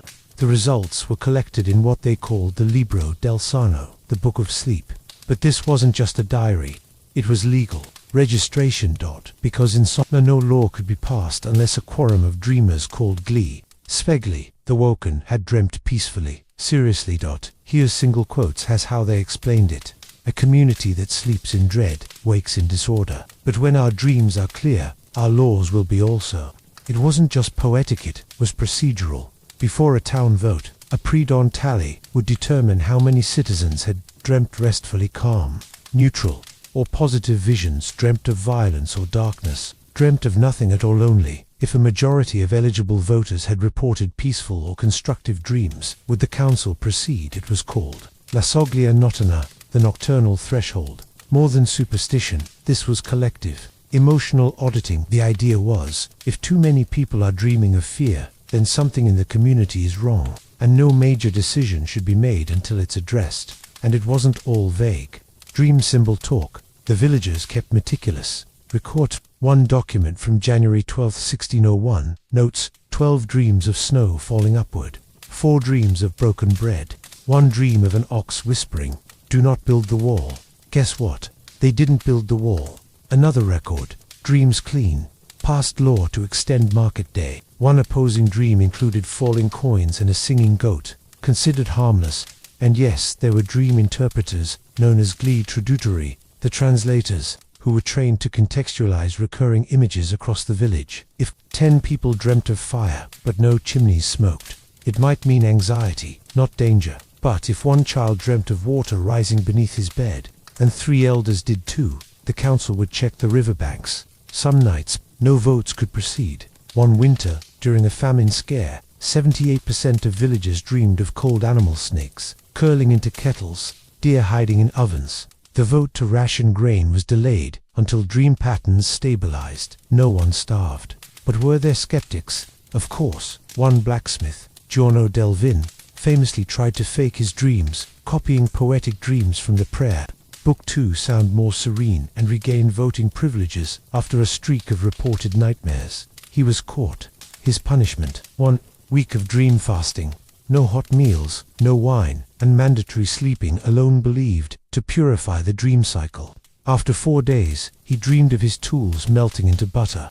The translators marked it as genuine emotional submission. He was restored. Children, interestingly, were exempt until age 12, but many chose to participate early. Some of the most poetic entries in the Libro del Sonno come from a girl named Lucia, who wrote at age 9, "I dreamt a forest made of sighs. The path was not clear, but the birds told me where to go." She later became a translator. Eventually, as trade routes expanded and neighboring provinces imposed more standardized laws, Somna's dream system began to erode. It was deemed quaint, then irrational, then finally abandoned in the mid-1700s. But for nearly 2 centuries, they let their unconscious guide them, and maybe they weren't wrong. Because if a town sleeps poorly, it means something's already broken. You lie back now for the final time. The stars barely visible behind a veil of cloud. A thin wind slips through the eaves. You can almost hear the rustle of dream pages still being turned somewhere. In some small world where sleep is still sacred, the images fade. The Egyptian dream scribes, with their clay scrolls. The Aztec dream tax priests, counting cocoa pods. The samurai and their trembling ink trails. The dream resistors of Saint Domingue whispering by firelight. The Venetian guild purging minds with psalms and ink. The courtroom in Baghdad, hearing the testimony of sleep. And now, this snowy village where law and dream were one, the thread that connects them all. A single belief, that what happens in the dark can still shape the world in daylight. And maybe, just maybe, your dreams tonight carry some part of that thread. So now, close your eyes, let the background hum settle. Let the blankets become heavier, and drift into the place where all this began, where nothing is impossible, where time blurs, where you are safe. End of script. Sweet dreams.